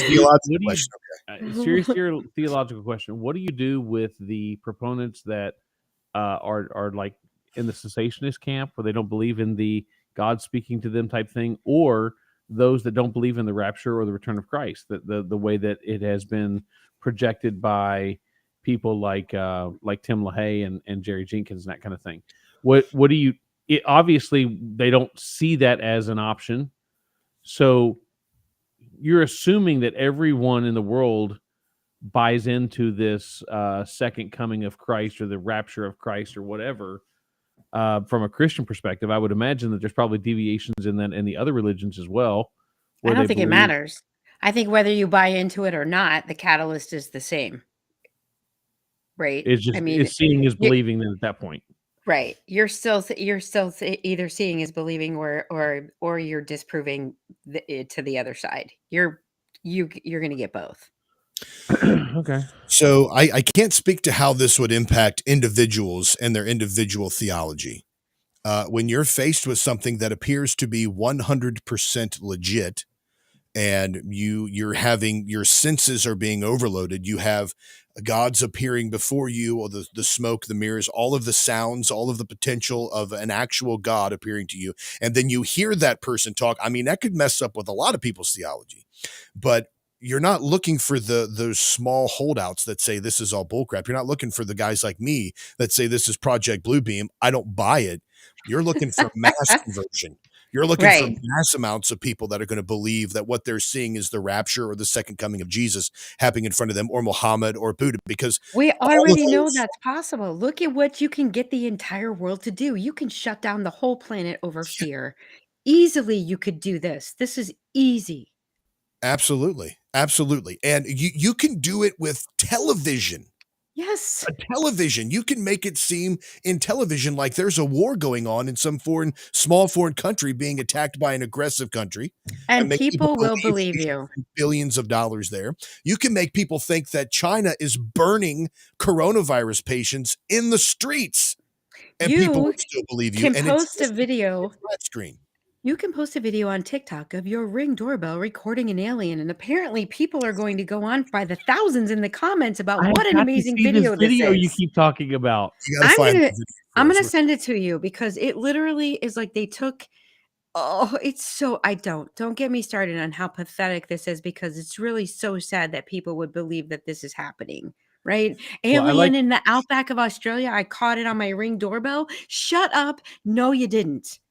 No, I like what J May says, because she says the exact same thing I was thinking of was the Orson Welles War of the Worlds. Yes. I remember watching that when I was in the 80s, back in the 80s. I remember watching it on TV and thinking, how can these people be so stupid that a radio program was actually driving that much panic? And then I'm looking at the Corona thing and I'm like, oh, that's how. Oh. All right, folks, quick break. Back in a minute with the bad theology.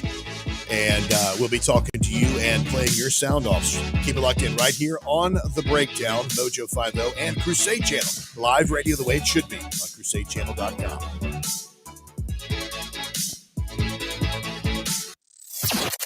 Fighting for your right to be wrong. Mojo 50. Supply chain disruptions, shortages, panic buying. Unfortunately, they've all become facts of life in 2021. The good news is you have preparewithmojo50.com as a hedge against all the craziness. At preparewithmojo50.com, not only will you find emergency food supplies. Remember when that seemed like a fringe conspiracy theory thing to do? Not so much anymore, right? Not only will you find the emergency food supply, but also water filtration, air filtration, all sorts of other tools that you can use in the event of an unforeseen situation or emergency, which with every day that goes by seems more and more likely. Better to have it and not need it than need it and not have it. Preparewithmojo50.com. If you want to keep food on the table, if you just want to maintain some sense of normalcy, preparewithmojo50.com is the answer. Preparewithmojo50.com. Let's be honest. Wheelchairs are heavy, bulky, and ugly. If you carry a wheelchair in your car to take care of a loved one, you know how hard it is getting that clunky, old-style wheelchair in and out of your car. Introducing the Feather Chair Wheelchair. At 13 pounds, it's the world's lightest wheelchair. It folds in seconds and fits neatly in your trunk, backseat, or closet, so you can take it everywhere. And it's only available right here. Order yours today and get a free wheelchair case, a $50 value, yours free. The Feather Chair, the world's lightest wheelchair, is just $4.99 with easy payments as low as $16 a month. Sorry, no Medicare or insurance accepted. So call right now to order yours. 800-823-5826. 800-823-5826. 800-823-5826. That's 800-823-5826.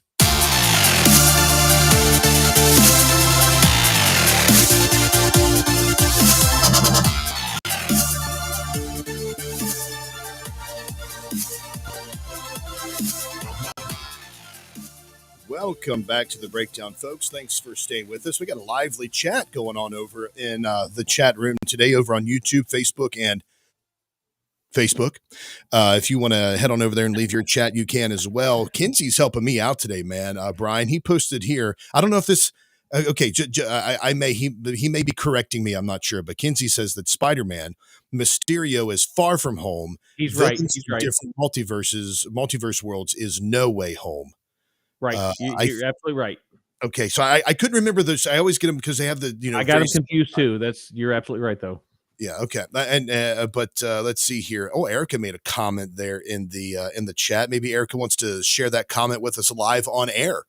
Well, I didn't want to have to go backwards after the break, but you were talking about these people that will so easily believe the most unreal thing and find any type of proof they can to validate it, right? But if you say to that person, do you believe in God? That's impossible. There's no God, right? Like they'll spend hours verifying the fact that there's an alien on their front porch, but they're not even going to entertain the fact that there might be some sort of higher power. It's ironic. That was my final point, really. Well, I mean, to be honest with you, I do have an answer to that. If you're out there and you are a Christian, or if you're a new Christian, or if you're just studying the scriptures, if you open your Bible to Romans chapter 1, not like right now, I'm not telling you to do it. If you open up your Bible to Romans chapter 1, then that would be, and then just like read Romans chapter 1 and watch the news, and then read Romans chapter 1, watch the news, and then you'll realize that the reason we're in the conditions we are right now, it's a Romans 1 situation. In Romans chapter 1, it tells us that people purposely suppress the knowledge that God exists so that they can continue in their own unrighteousness. So if you say there's an alien out there, big whoop, there's an alien. What do you do? Grab your 12 gauge, shoot the alien, or go wait on the top of the building for the alien spaceship to come and take you because you want to get off this, godforsaken planet. But if there's a God, then you have to admit you're wrong. You have to admit your sins. You have to admit the fact that you are breaking God's holy law. Do you? Does admitting the existence of God mean that you have to admit that you are sinful? You don't have to. Admitting the existence of the God of the Bible, because Romans chapter 1. It doesn't mean you have to care about it. I mean, you're going to hell if that's your choice, but I don't know how by just admitting that there Boy, may that took a be dark the turn.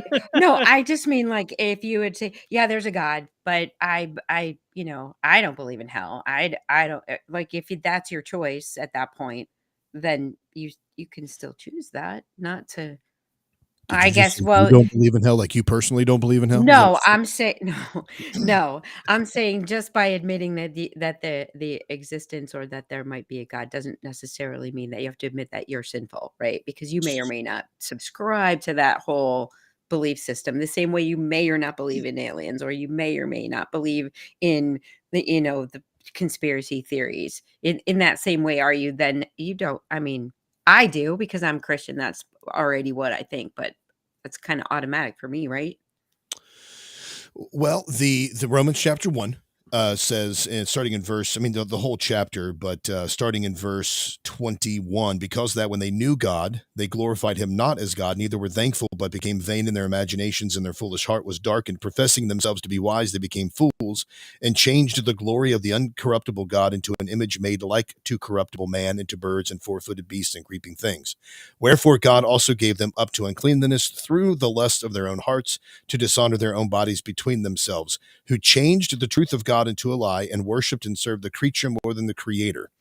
There is, for they, even as they did not like to retain God in their knowledge, God gave them over to a reprobate mind, being filled with unrighteousness, fornication, wickedness, covetousness, maliciousness, full of envy, murder, debate, deceit, malignity, backbiters, haters of God, despiteful, proud.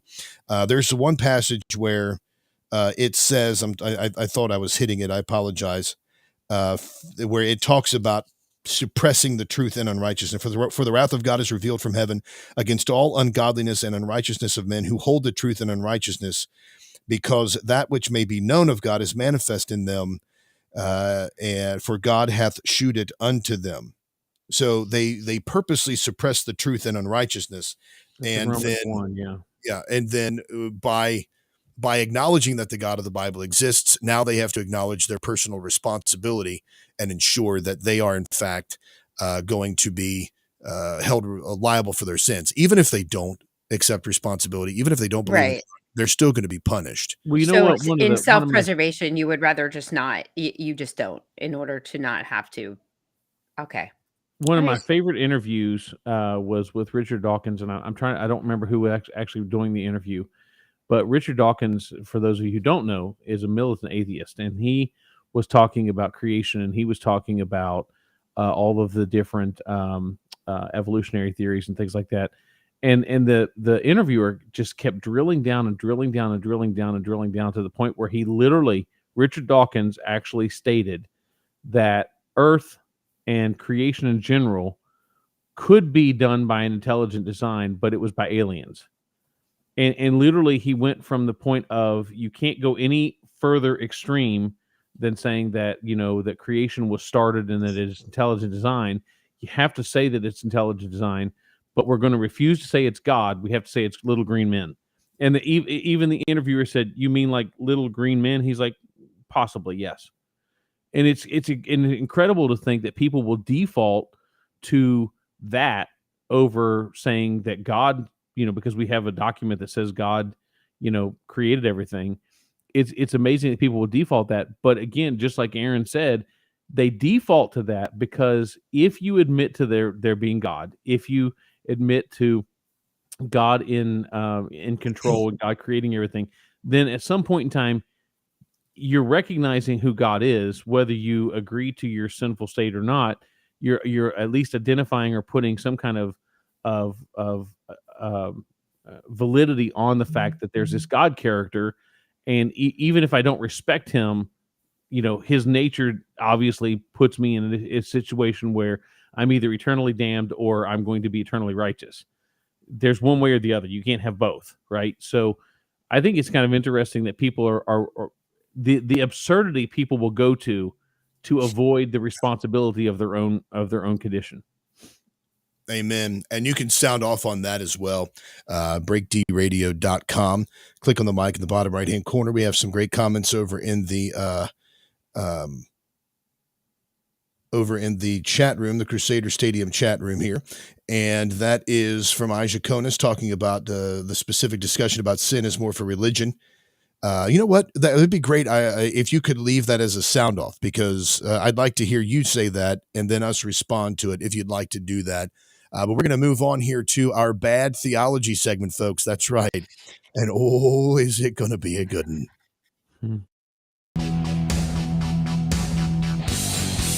You're teaching some bad theology. Your bad theology's annoying me. Oh, you're teaching some bad theology. Repentance is the only cure that you need. That's right, ladies and gentlemen. Bad theology today is brought to you by Romans chapter 1. Romans chapter 1. When you feel good about yourself, just read it and you'll feel like crap. So what's happening over in, down in Asbury College, because I'm Northern Kentucky, but happening down in Asbury College this past week. This started, we didn't talk about this last week, but it was started from a chapel service at Asbury College, which is a Wesleyan holiness tradition college, deeply Arminian. That's a term we can talk about at another time. But essentially, it's a deeply Arminian school. It's had a history of these revivals. Well, what's happened is, quoty fingers. I'll say quoty fingers revival just so I can please both sides there. I'm going to piss somebody off on both sides. But what happened was a guy came in to do their chapel services. And while he was there doing the chapel services, a gentleman came up afterwards and began to confess his sin. Well, because of that, people came up and prayed for him. Well, that also encouraged other people to begin to confess their sins to them or to folks as well. And then people started praying and praying with one another. And then it spilled over into the classes. So kids weren't going back to class. Students, not kids, but students were going back to class. And they were encouraged later that evening by the school president to go over there and check out what was happening because of the rich history of these types of events. And then it has turned into a 24/7 worship service that is still, as far as I'm aware, going on this morning. And people have been taking videos of it. I was down at Asbury yesterday because of reasons I don't want to reveal. They weren't because of the revival, but I was there, so I would check it out. I didn't go into the services. The line was extremely long. It lasted blocks. People were waiting for hours to get in, and it was really cold outside, and I didn't want to stand out in the cold. So this was.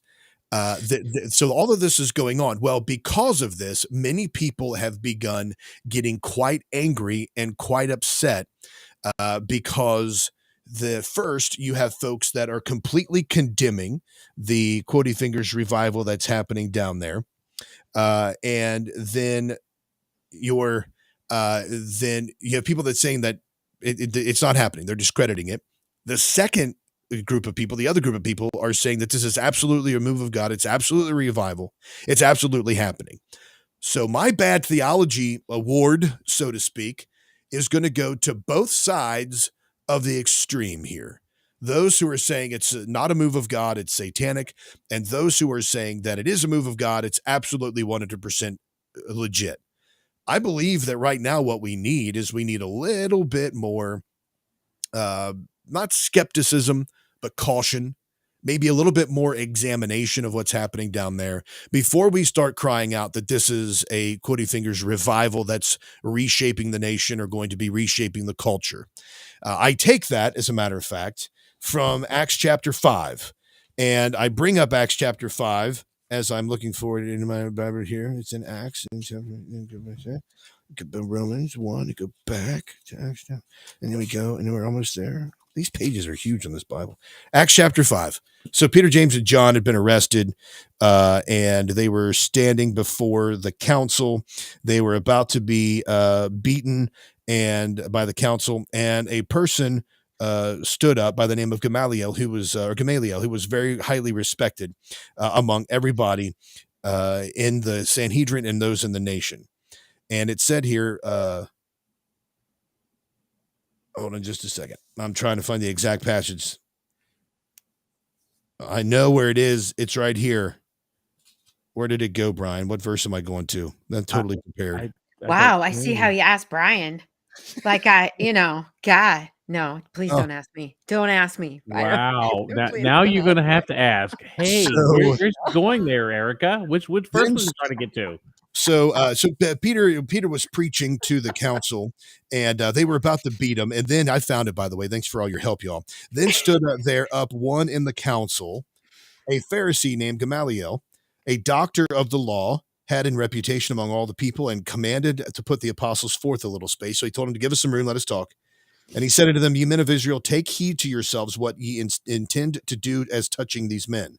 For before these days rose up Theudas, boasting himself to be somebody, to whom a number of men, about 400, joined themselves, who was slain, and all as many as obeyed him were scattered and brought to naught. After this man rose up Judas of Galilee in the days of the taxing, and drew away much people after him. He also perished, and all, even as many as obeyed him, were dispersed. And now I say unto you, refrain from these men, and let them alone. For if this counsel or this work be of men, it will come to naught. But if it be of God, ye cannot overthrow it, lest haply ye be found even to fight against God. So the way I approach this, there are some things happening, and I've had some conversations with people privately and Facebook chat, and also with my family about this. Yes, this could be a legit revival. Or yes, this could be a farce. There are some things that raise concern and raise some caution. Why is there not preaching of the gospel specifically happening by trained men of God who know the word of God, who are preaching about the Bible and preaching and teaching the gospel of Jesus Christ? Why is that not a focus? Why is it more focused on worship? And I don't think you can have the revival aspect of it without the preaching of the gospel. I know you can't, based on what the scriptures say. So that's concerned there. And there are some other things that have come up about Asbury and some of the folks leading worship, but I'm not going to get into those right now because those are accusations. Those are not founded. I can't prove some of the tweets that I've found. I've talked to some staff at Asbury yesterday and tried to get an idea of some things that were happening on the worship team. I didn't have the full answer that I thought would be appropriate to cover live without having that robust answer to the question I was looking for. But I think the biggest thing that we could do right now is exercise caution. Do we want revival to hit the land? Absolutely. Do we want the gospel to be proclaimed and lives to be changed and hearts to be changed and the gospel to forgive sin and Christ's name to be praised among all the nations? Absolutely. I have no problem with people worshiping God, honoring God, and honoring Christ, but I also want to see the gospel preached.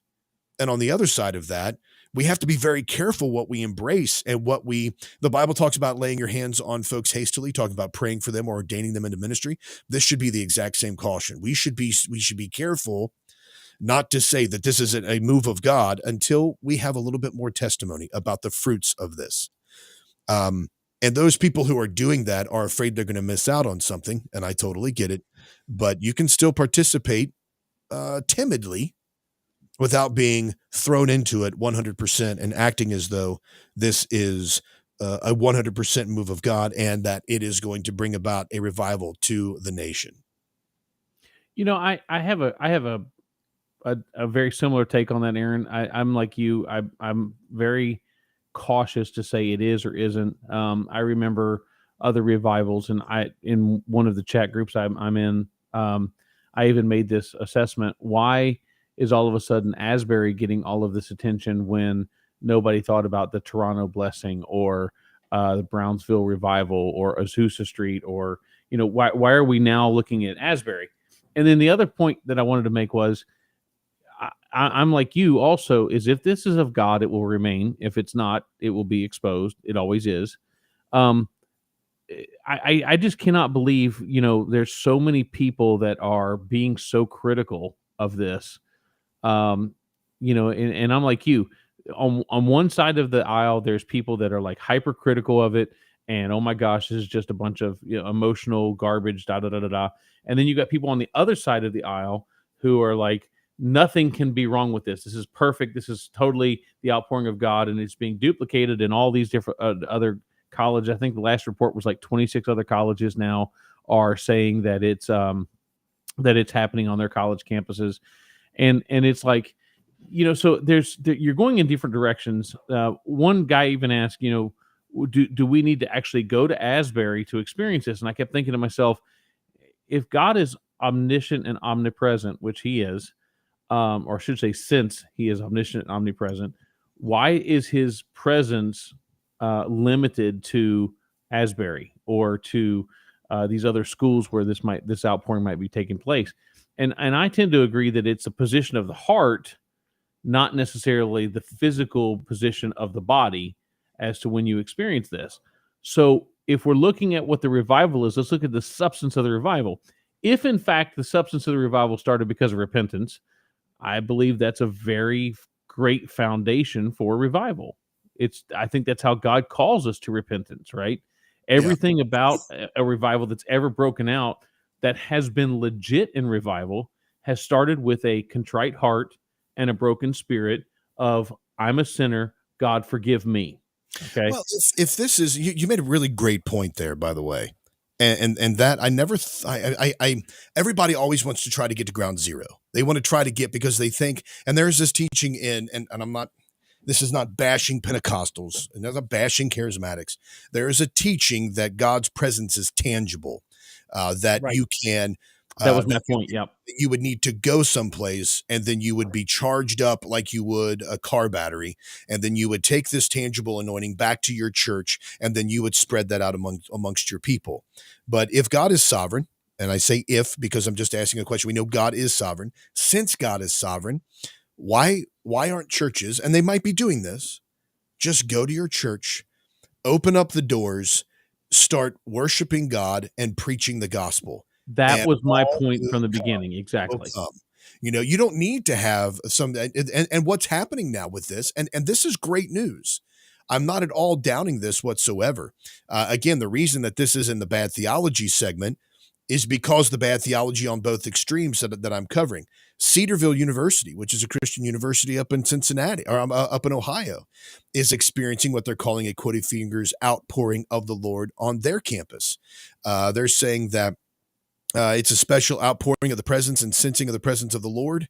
Make sure that this is February 16th. We took a moment to pray and sing a song, and during the song, without an altar call or invitation of any kind, we had some students who began to come forward and pray. That's amazing. I love that. That's great. But does it have to be on a college campus where it's out? I mean, are there no services like that on college campuses that aren't religious? I mean, it can only be. Well, to answer as that it's happening question, right now, I've got a list here, and this list was updated just about 2 days ago. Asbury, the Ramp, Jackson, Georgia High School, Cedarville University, Ohio Christian University, Lee University in Tennessee, Bethel in Austin, Texas, Park Hill, Missouri, Indiana Wesleyan University, the Gate in Charlotte, North Carolina, Kingsway in Birmingham, Kingdom Life in Waterville, Maine, Israel, Uganda, University of Kentucky, Eastern Kentucky University. Is NKU on that list? NKU is not on that list yet. Add that to your list, because Northern Kentucky actually something happened there earlier this week, because that answers your question there, Erica. Yeah, I was going to say, so it's spreading. Yeah. Right.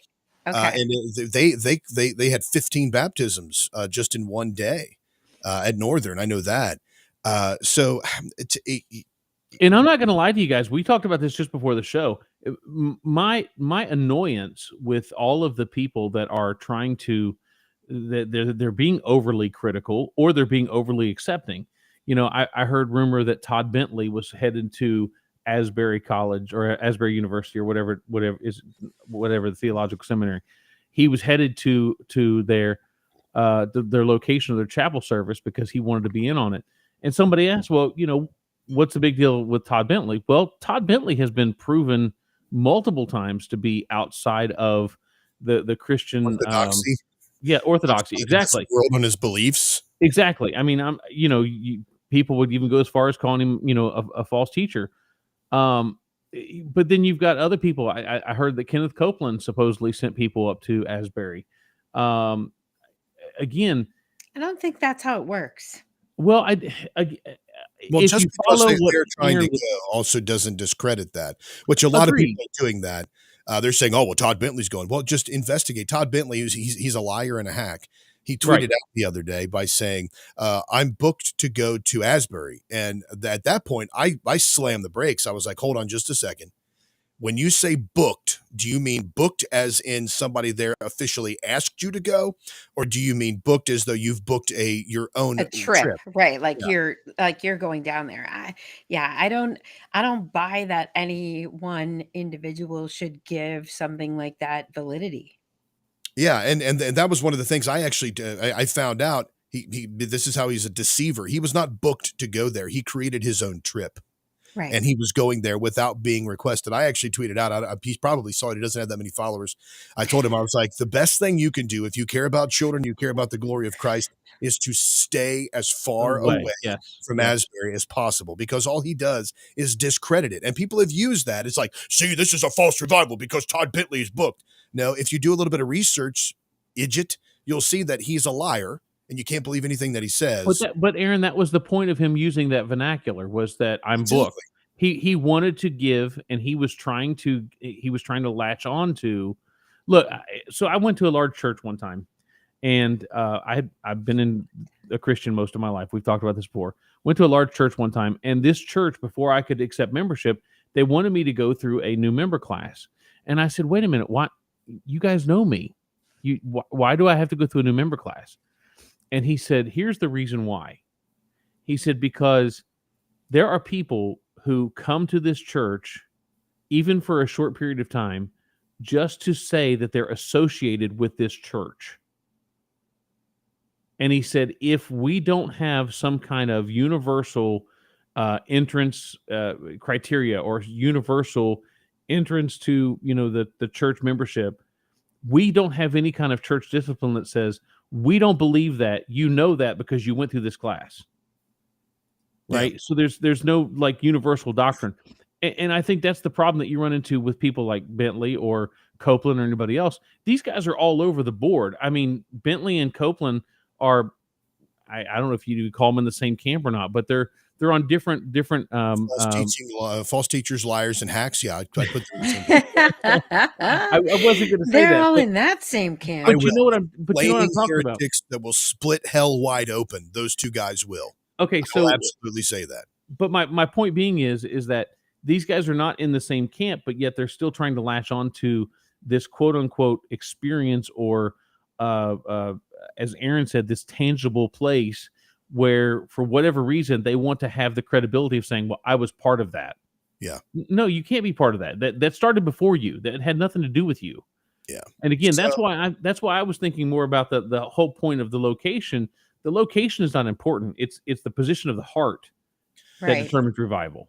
And you can start it anywhere, as you can see all these folks are doing. And we would love to hear what you had to say about that. You can comment if you would like to, or leave a sound off. Totally up to you, breaktradio.com. And now, as the show is coming to a close, it's time for everybody's favorite.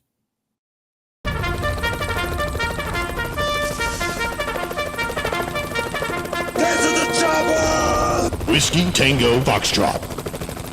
That's right, folks. This is a segment of the show where we scour the internet and find those stories that make you go, what the Foxtrot?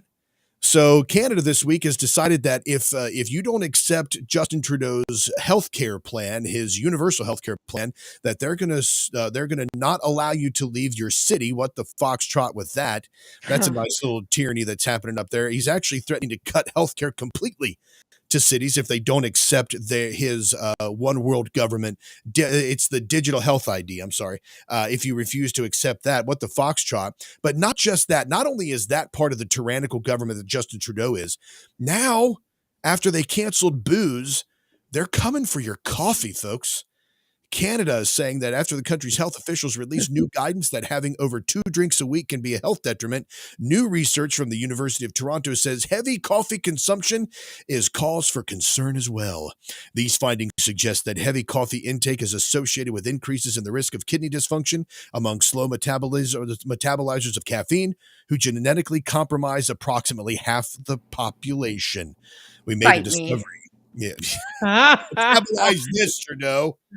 I was saying you were reading that as she was drinking a I'm cup of literally coffee. drinking coffee. Nope, that's not gonna happen. That's right Yeah. up there with why don't you just eat two times a day?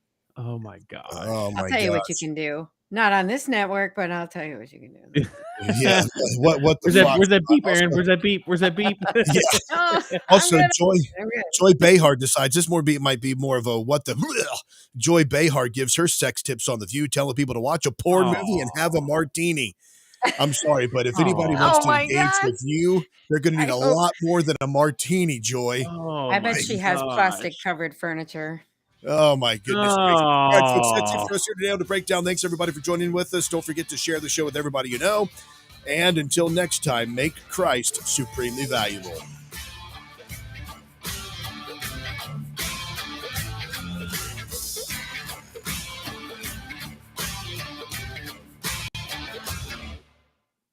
All right, we're out over on the stations, folks. There you Yikes. go. Joy Behar. You like how I threw that one there in at the end? Wow, that You're was gonna have to sick. go like slaughter a pig to get that image out of my head, Aaron. Yeah, I Hey, need be careful, that brain pig bleed might kill now. you instead. Huh? Mm-mm. Be careful, that pig might kill you instead. Well, apparently, yeah, that could be the case. Yes. Let me see if I can get this up here real quick. Oh, I didn't mean to say get this up when I was talking about this story with Joy Behar. Behar, I promise. Hold on just a second. Oh my gosh. Holy craziness. So we're still live on YouTube though. Yeah. Yeah, we're still live over on YouTube and on Facebook as well.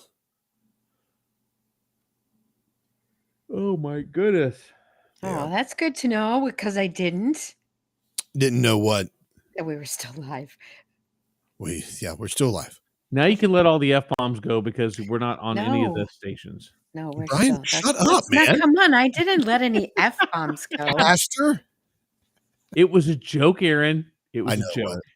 I'm joking with you too. You have to carry the joke, man. You can't It was just hilarious. Thank you very much.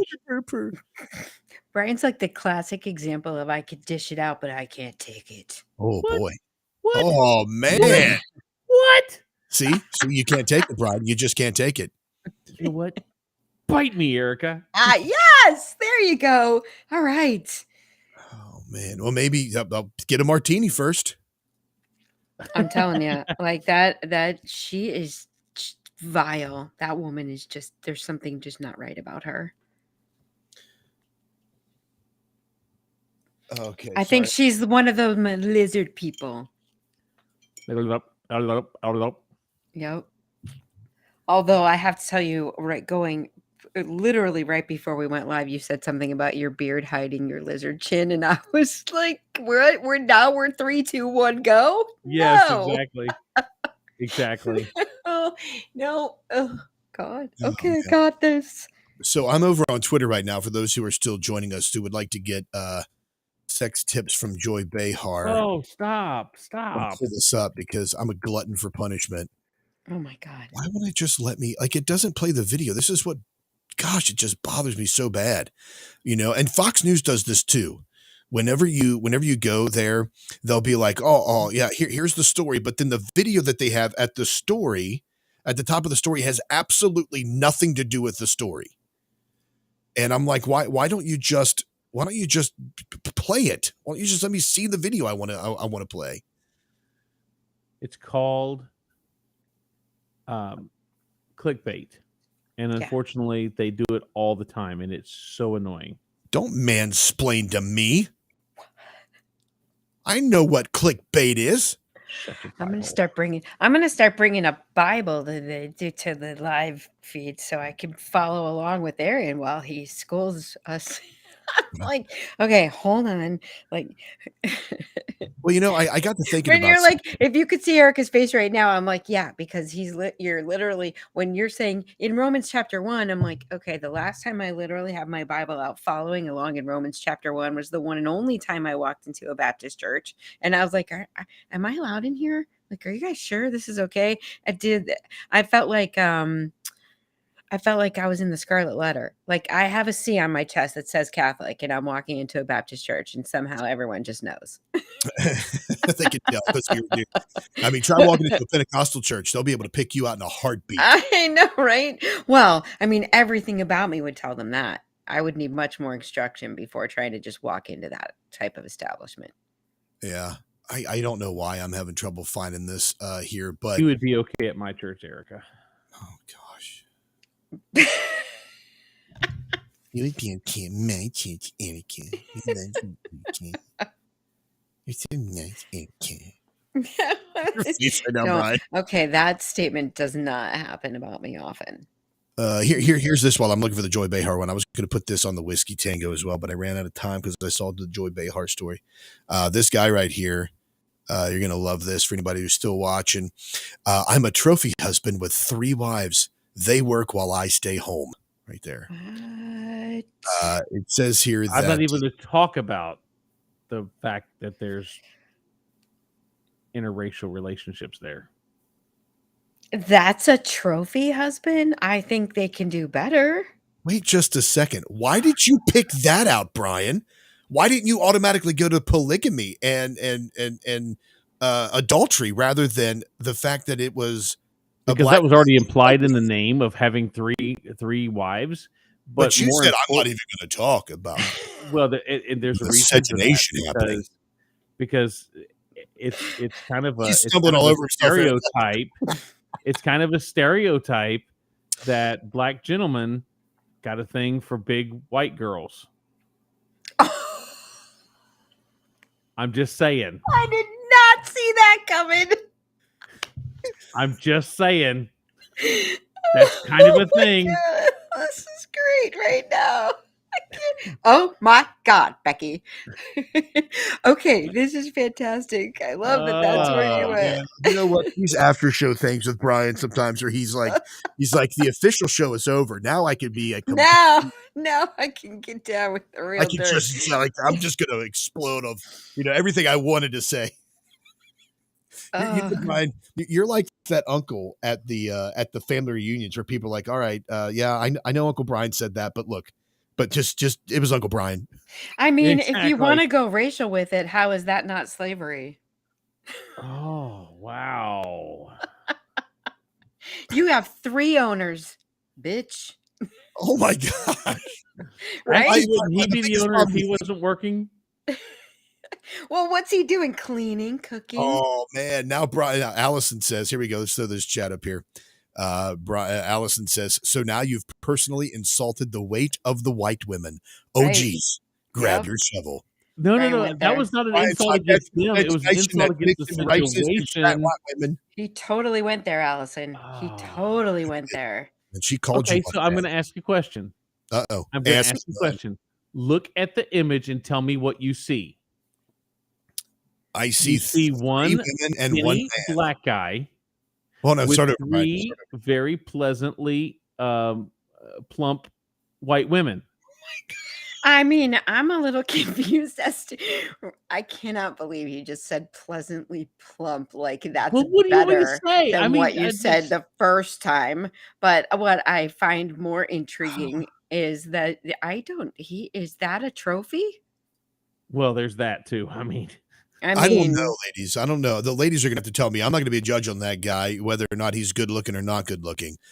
But I'm going to see how bad. I love Deb. Deb Treadway says, I'm here listening and laughing along, but #no picking on Bryan. Oh, man. #Bryan. Debbie, I love you. That's awesome. Oh, God. We have missed the Debbie hashtags for so long. You are awesome. The only reason you're saying that is because she's the only one on your side right now. Yeah, that is exactly right. Exactly right. I'm trying to find out.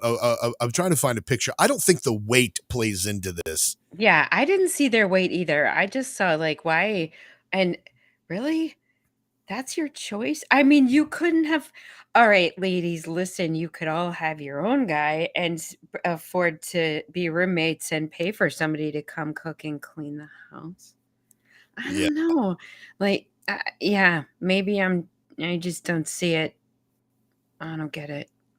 It says here in the story that 15 years ago, let's see, comparing Israel to the polyamorous family to that on a chessboard, dad of two, Nick Davis, says he doesn't have a job because the king doesn't move around much, while the queens have all the power. Oh, wow. Meanwhile, his three wives, April, Danielle, and Jennifer, have all full-time professions.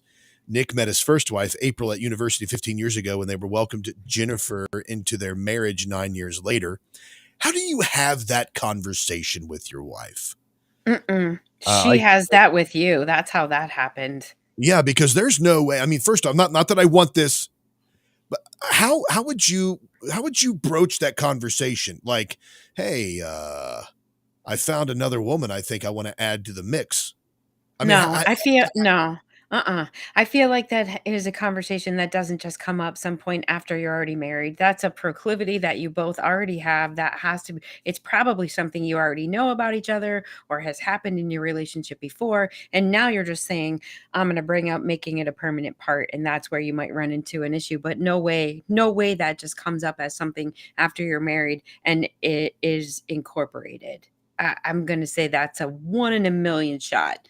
And they did it twice. So I'm going to say that was already there. They're both sick. I mean, so like after the first conversation, like you after you get over the initial conversation with your first wife and she's like, yeah, okay, we'll go ahead and do it. And after that, it's like, oh, well, we obviously know that that both of these ladies are fine with it.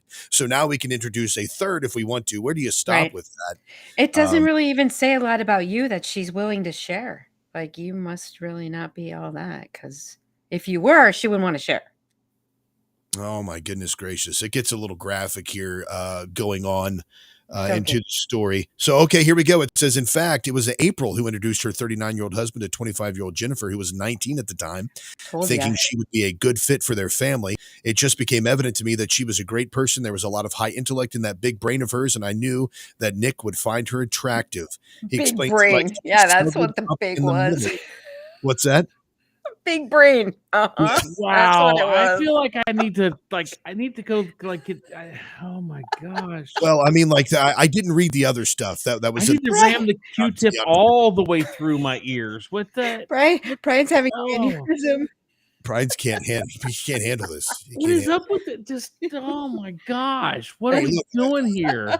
I'm just reading. I'm just covering the news, bro. I'm trying. Yeah, I guess. Wow. Okay, but man, I am trying to find the video of Joy Behar with her advice. Still, I still want to hurt people with that. Brian, you are literally the only person I know who is not red from embarrassment right now, but green from literal sickness of the conversation.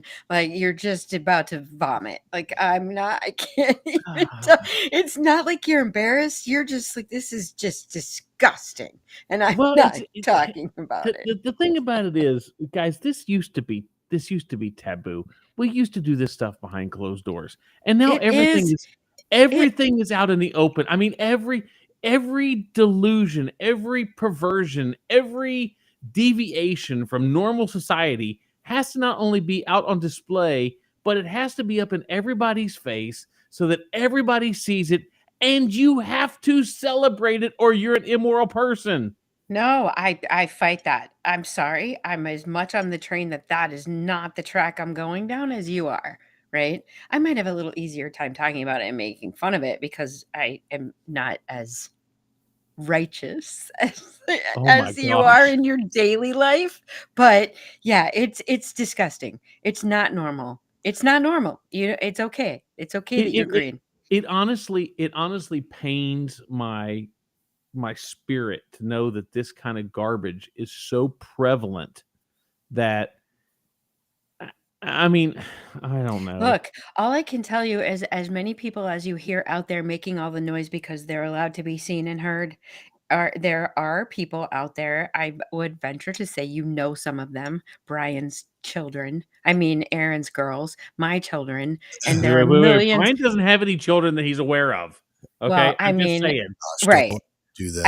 I meant Aaron's girls, but that there are people and in every generation out there that are thinking correctly, that are making right decisions. There just are. There's hope.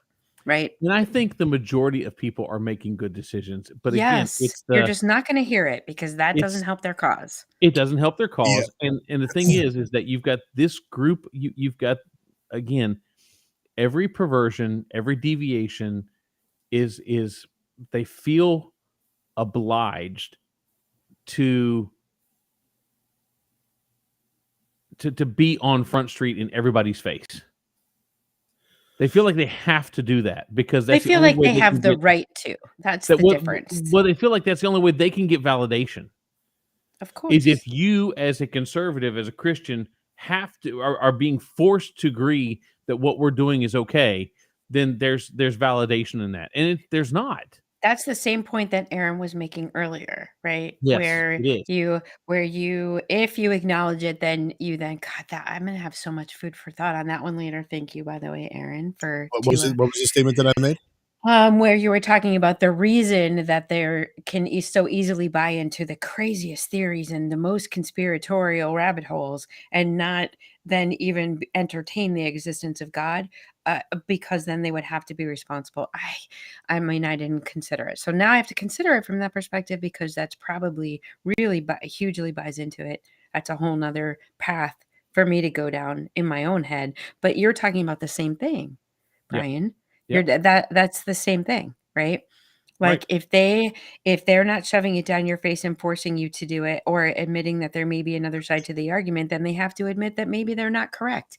Maybe being trans isn't okay. Maybe there is such thing as mental and gender dysphasia and actual disorders that you've somehow been. I mean, maybe it's just like you can't possibly tell them they can't turn around and believe that the vaccine is harmful because they've already taken it. And doing that, they would have to admit to themselves that they might die. I mean, you're not going down that path. Well, think about the gosh, and I wish I could say it, but you know what I'm thinking.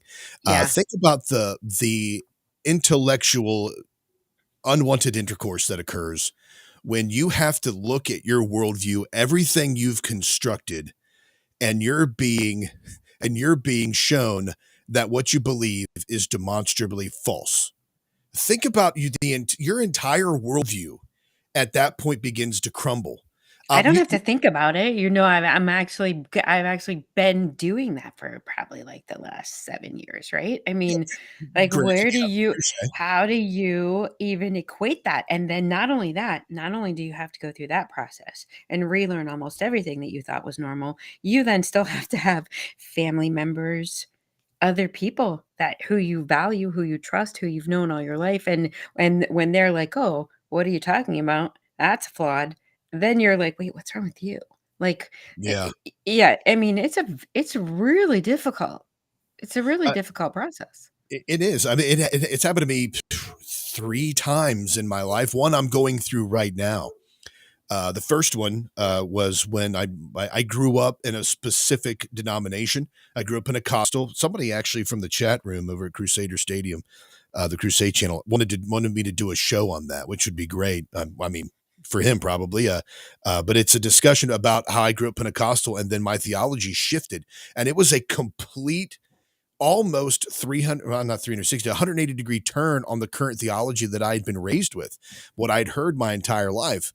And then, so it was like that whole, where do I go now? What was I right about? What was I wrong about? Well, if this is incorrect, what about that? Because that's what I based a lot of my future and a lot of my hopes on, was that instance. But if this theology is true, then the basis of that is false.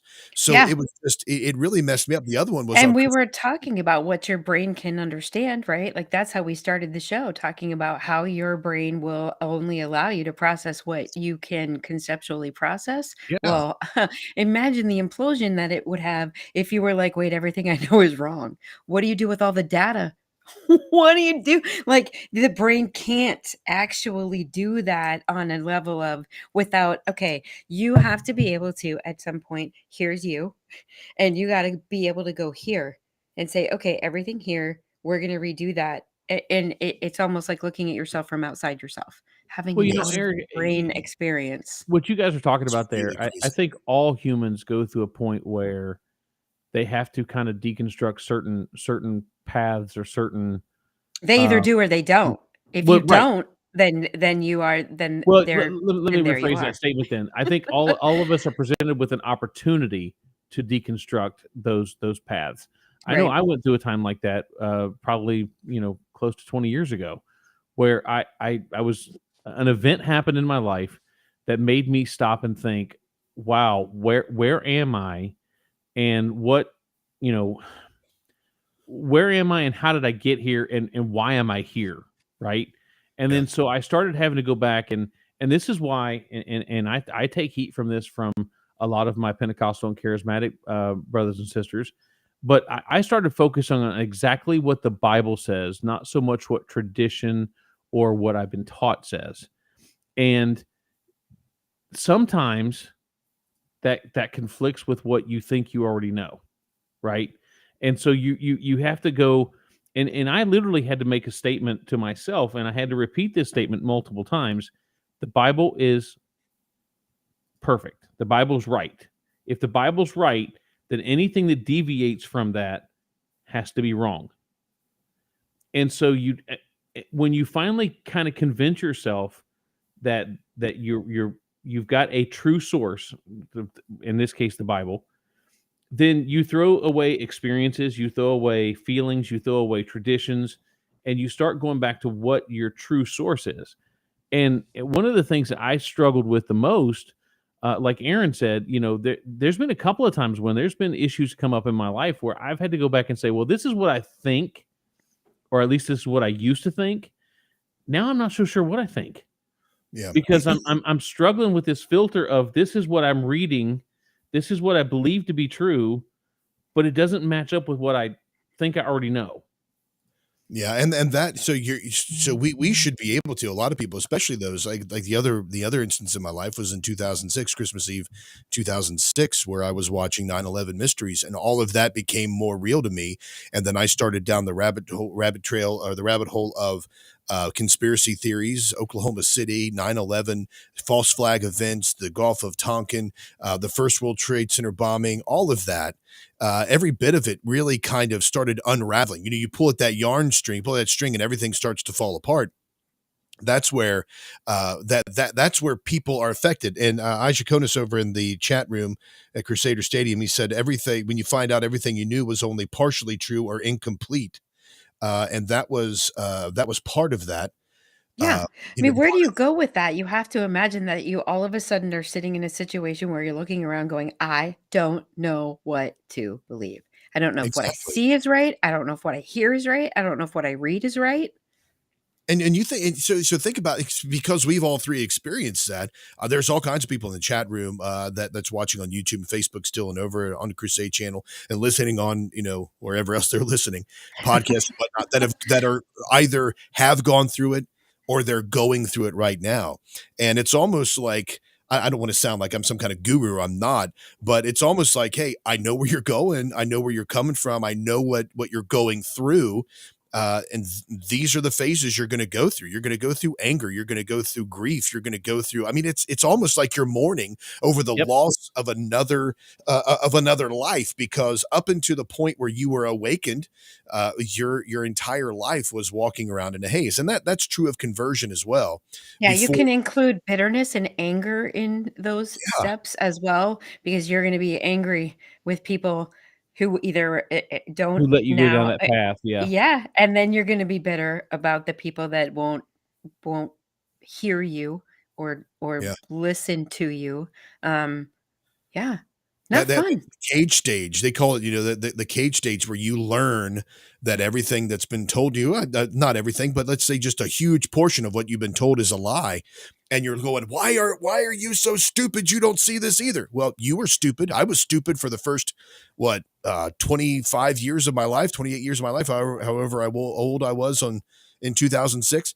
I was You stupid. do get to the point where you can be thankful that like they had something to do with making you the person that you are, and you're able to evaluate. So thank you for that, right? Like I Yeah. can get to that. I can get to that point where I could say, well, thank you for contributing to who I am today in the way that I can evaluate this. I Can have can I can I make a little edit on something you said, Erica?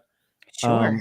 I think for somebody who, I think for, and this is not a stab at the people who don't, but I think for somebody who is focusing on a more spiritual walk with Christ, bitterness may show up and anger may show up, but I think if you are really focused on really trying to do the right thing through um, a godly lifestyle, those things do not take root very quickly and they don't last very long. No, they don't. You have to be I think where you have to be careful is once you realize it, then you have to be like, And deal with you it. are yeah, but you are either there's 2 ways you deal with it. You are Right. either accepting of them as who they are, somebody that you love, that you care for, that you're what in whatever way they are in a personal relationship with you. It doesn't have to be intimate, I've but actually had friends, whatever, people. right?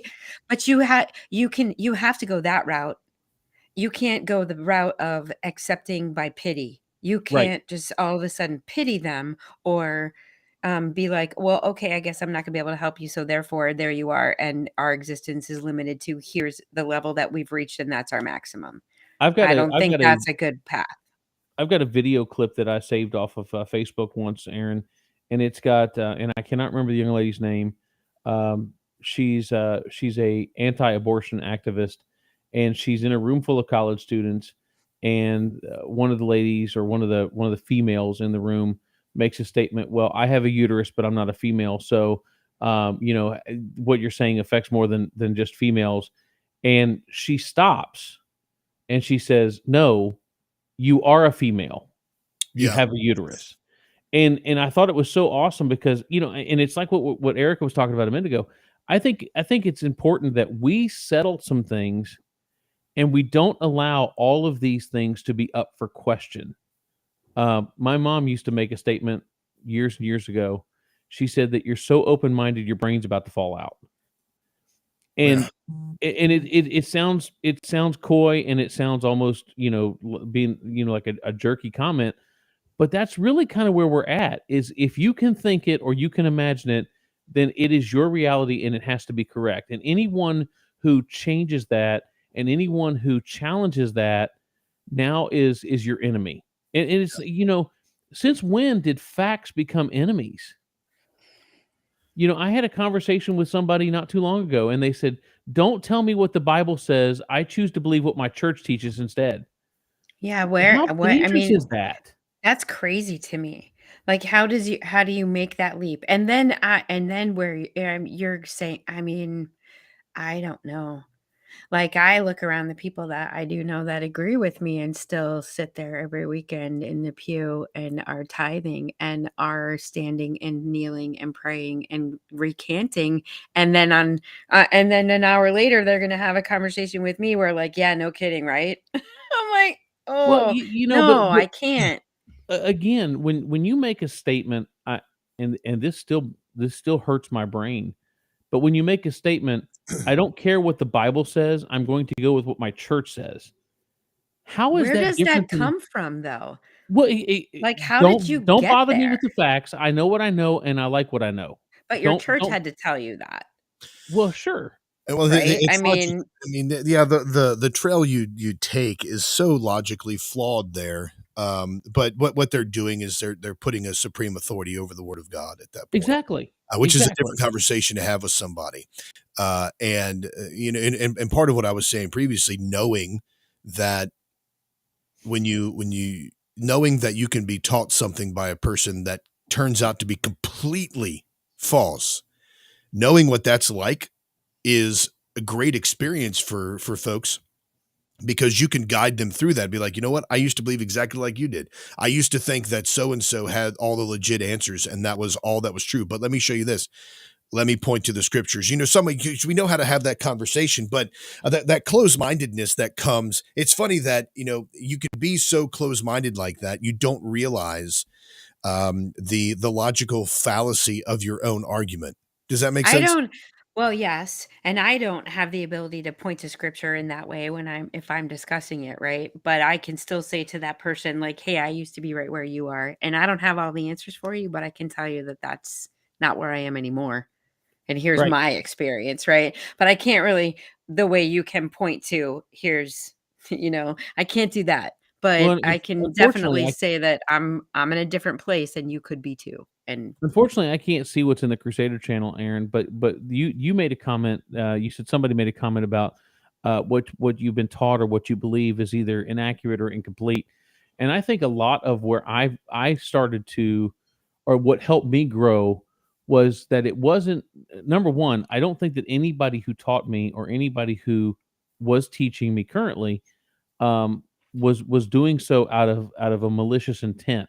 They weren't trying to they weren't trying to intentionally mislead me or do a false teaching like we talked about earlier. And there are some people out there who are nothing but false teachers, and they're trying their best to deceive people. I got that.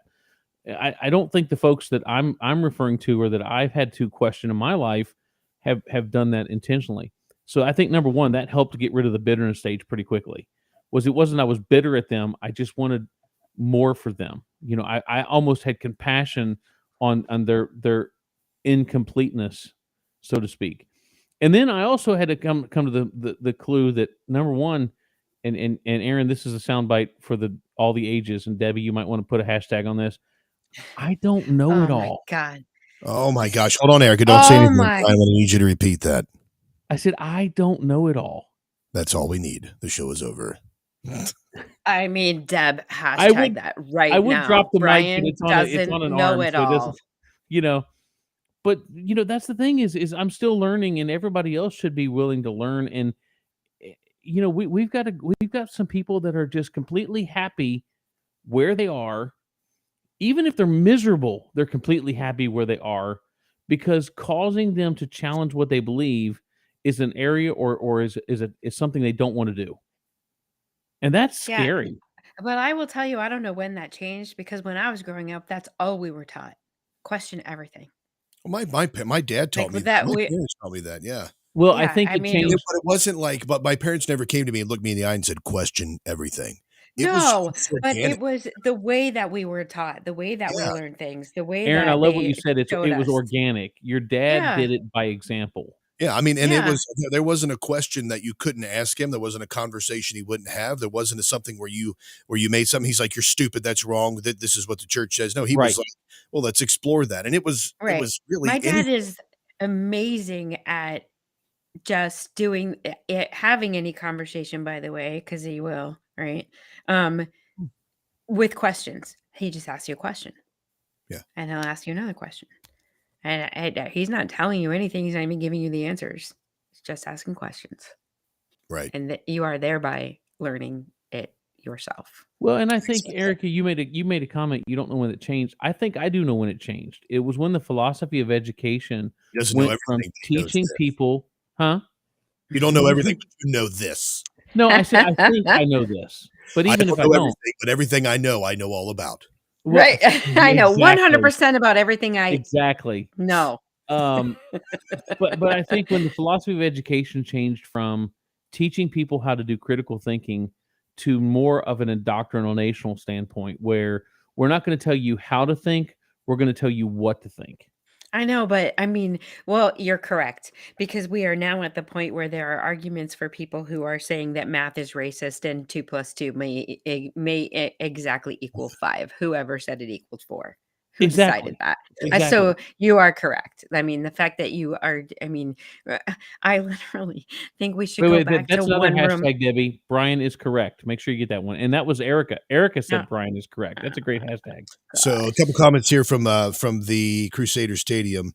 The Ijakona said you need to question subjective experiences, especially. Yeah. And that's definitely exactly what happened. And we could talk about this because it's not really on the air right now, but I did the show last night where we you know what I mean? I did a show last night on my breakdown paranormal files, and I was taken off guard. I'm kind of embarrassed, but I mean, I the way that I do my shows is I put them out there, clams and all. There's only been one show I haven't put out there, and it's a secret show that probably nobody will ever hear. Maybe you two. Do I know about this show? No, you don't. But anyway, oh my last show was a show where I interviewed somebody who was a psychic medium, claimed to be a psychic medium. But the reason I brought him on was because my understanding was this person was a Christian, an ordained minister. So I was like, all right, well, my questions are for this guy are, first off, tell me about your paranormal experiences. I'm interested in those, your spiritual experiences, etc. But I also want to know about your reconciliation between the scriptures and its condemnation of psychics, mediums, necromancy, etc., and your ability to continue to do those things. Well, it became very clear very early on that the gentleman did not believe the Bible and that there's no reconciliation whatsoever. Like he equated everything with he equated everything with the Bible to just like any other book. Yeah, so it was like Dr. Seuss. I mean, anything. Oh God, I got to go back and listen. Is this out there? It is. I gotta go. All right, I'm gonna go. It's on the YouTube channel. I mean, not right this second, but I'm gonna listen to it. Well, yes. So, I mean, but what caught me off guard, and I shouldn't have allowed this. I'm bothered that it happened. And there was a point in the program. It was like, I love you, Debbie. if there was anything I was going to say or do, then it would just turn into a big argument, which is what I didn't want. But regardless, it was his basis of denying the scriptures was the fact that there was I'm talking here, Brian, shut up. Was the fact that everything was based on experience. Everything was based on experience rather than on solid truth, objective truth. And when you question that experience, it's, I have an experience. I have this. This is what truth is to me, rather than truth being written down as a legitimate form delivered to us through the scriptures. It was all based on experience. Right. And if you question somebody's experience, their automatic is, well, I feel it. I know it. I have the feeling. I had this experience and that experience. But you have to be able to question those, because one of the comments that I said to him was, our experiences are going to lie to us. The light may flicker and I may say, well, that's my, my relative reaching to me from beyond. But actually what it was a loose light bulb. My experience is that, I experienced the chills because I thought it was, a dead loved one talking to me from beyond, but it's actually, no, it's a malfunction in the electric system. So you can't take every experience as being like that. So, yeah, it was cool on a Friday night. I really enjoyed doing those paranormal shows like that. But anyway, questioning the validity of your experiences is always something we need to do. I do think it takes a certain ability to also understand that asking the question doesn't necessarily mean that you're going to have an answer, and you have to be okay with that, and just keep looking, right? But some people can't. It's an answer, and like it becomes an obsession at finding the answer, a sole direction, a focus to which you are now no longer taking in the correct information in order to actually find that answer. So you have to continue to be very open, which is super hard, especially for somebody like me. Like, it's virtually impossible. But yeah, well, I had to learn that just because I used to get angry because I would study and research something and I would come out and I would talk about it, and somebody would ask me a question, and then I would get mad because I didn't have the answer. But it's like, why am I getting mad because I don't have the answer? I should be like, it's a great question. I should go research that out and find out, why don't I have the answer for that? So it's taken me a long time to learn that when somebody questions you, they're not necessarily saying you're wrong. They're just simply saying, well, here's a question. And like, well, I may not have thought of it. Look, I have to tell you, I'm going to say this too. And I guess since we are still live, I'm saying it publicly. So there are people that can attest to it. I give you a list of names if you want, but I have zero problem in any situation saying I was wrong. Zero at all. I have no problem with it whatsoever. And I think that's a very mature person, because I struggle with that a lot in my life, and I'm learning that it's very freeing to be able to say that you're wrong. Yeah. And it's also very humbling. And by the way, thank you, because if you didn't tell me, I would just continue looking like an idiot. And if I'm wrong, I want to know that I'm wrong. How else do you learn? I don't understand people that take it. I can understand if somebody's a jerk to you, nice about it, right? Like, he's awesome. if We've almost somebody trained her, Aaron. if somebody treats you like that and then they don't if I know something for sure, I know this and I know that you don't know, I don't have to call you out in front of all these people and say, Right. hey, oh my God, how could you think that? You're so dumb or whatever. But it is definitely my responsibility to try to approach you in a way that is respectful and say, you know what, I could what think about it this way, or have you ever thought about it like this, or I found out this. It's not my responsibility to then make sure that you agree with me, but it is my responsibility to tell you what I know because I want people to tell me when I'm wrong. I don't have a problem at all saying, "Oh, I was wrong. You were right. Thank you." Well, I may not like run out there and be like, I can't wait for somebody to tell me that I'm wrong. But I mean, I if think it you have happens, to be okay with it though, and some people are not. yeah, I think along those and along that same vein is you have to be willing to be teachable. I think that's a very good way of stating it. Where I'm not admitting I'm wrong, but at the same time, you have to be teachable. I have to be willing to say, hey, if you know something I don't know, tell me what you know that I don't know. Right. Explain it to me. I Give had a me conversation many years ago. I had a conversation with a gentleman who was an apostolic proponent, and he was always telling about Jesus only, Jesus only, Jesus only. And I finally looked at him, and I was being dead serious when I said this. I said, "Listen, I grew up in a Trinitarian church. That's what I see in Scripture. That's what I was taught. I can't deviate from that of my own. Show me what you see in Scripture. Show me what I need. What am I missing? What are you seeing that I don't see?" And we tried to have an intelligent conversation. Well, in the end, it broke down to, well, you just have to have an experience. No, I don't want an experience. I want you to show me what you see that shows me that I'm wrong. And very seldom do you have people who are willing to go through those conversations and willing to sit down and talk about those conversations, because it's almost as if you challenge them, then somehow you are the bad guy because you're challenging them or you're wanting them to think deeper. And I don't. I'm of the opinion that we're here to learn, and we're here to expand. The Scripture I says, don't love the trust you Lord. if you don't want to be challenged. Exactly. I don't If you're trust not you. teachable, if you're not malleable, if you're not someone who can grow, then you are the epitome of archaic. You are the epitome of tradition. You are the epitome of, from a biblical perspective, you're the epitome of a Pharisee. Right. I know what I know. Don't change what I know, because now you're messing with what I know. Right.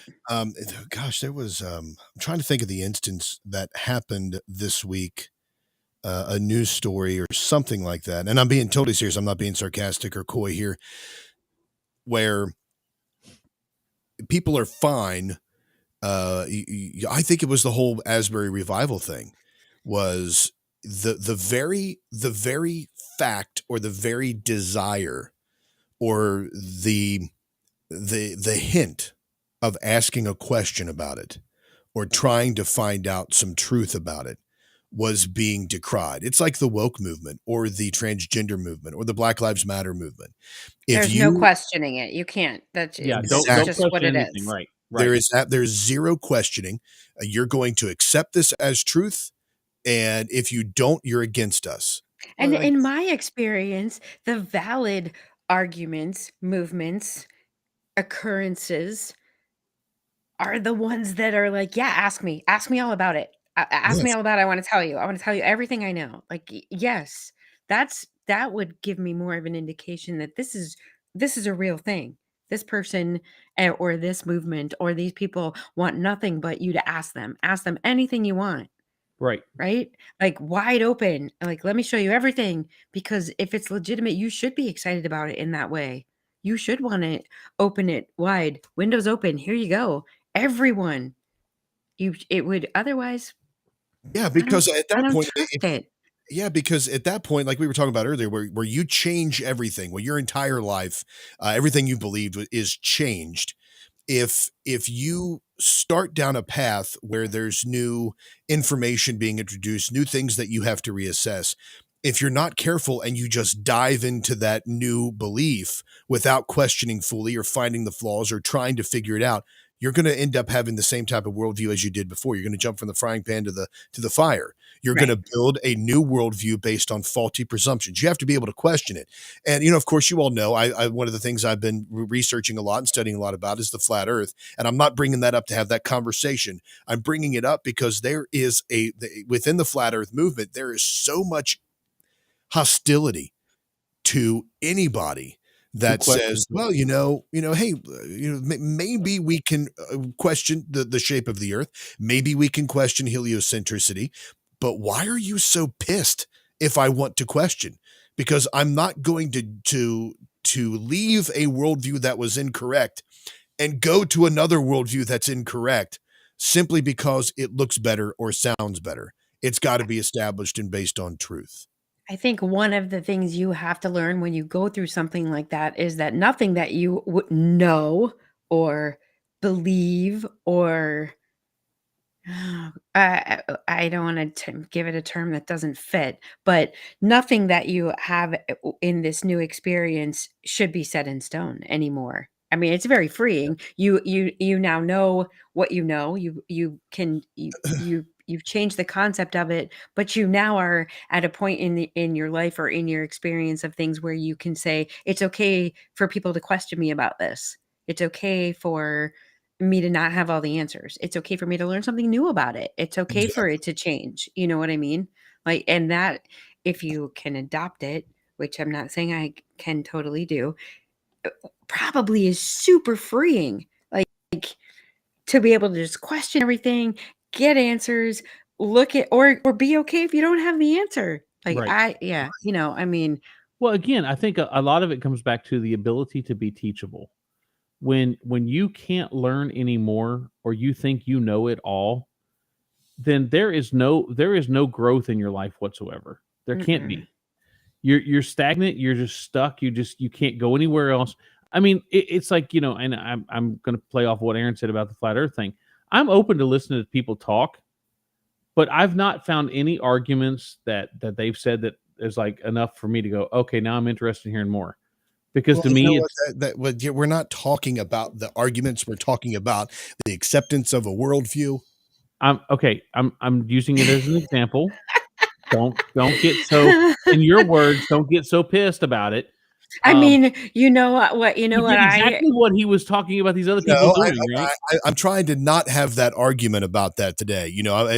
About the. Okay, so let's take any other conversation. Let's take a conversation with, if I, as a Pentecostal who believes in the continuation of the gifts, are talking to a Baptist brother who believes in the cessationists of the gifts. Okay, so let's start talking about that, and without having a knockdown drag out, let's talk about why we're there in the position we're in and see if we can address it. And a lot of people can't do that. A lot of people have cannot a hard time. People have a difficult time starting a conversation with what do we agree on? Exactly. Not very many conversations start with let's start from what we both can say we agree on, and then discuss what we believe around it or what we think around it that we may or may not disagree on, because then you have this point of agreement in the middle, right? That's great. But most people can't do that. They have to I start agree. with what they disagree on, and then you therefore are never allowed to get to the point where, well, we both think this, so now let's learn from what we have going around that. Right. I don't know. Right. Nobody should listen to me. There's that. You're okay. making sense, Erica. It's okay. You have to have. I gotta step the away desire. for a minute, gentlemen, ladies. I'll be back. Actually, Brian, we're going to go ahead and end Yeah. this right now because I gotta take off. But you have to have some desire to want to have a conversation and want to ask those questions. If you don't, there's really no reason to talk to anybody because it's like talking to a brick wall. All right, everybody. Thank you all so much for hanging out with us, especially during this almost hour free after show that we gave. Erica, Brian, thank you so much for hanging out with me every Saturday morning and getting up early to do this. You're welcome. It means the absolute world to me. All right. It's awesome, guys. Thanks for having me on.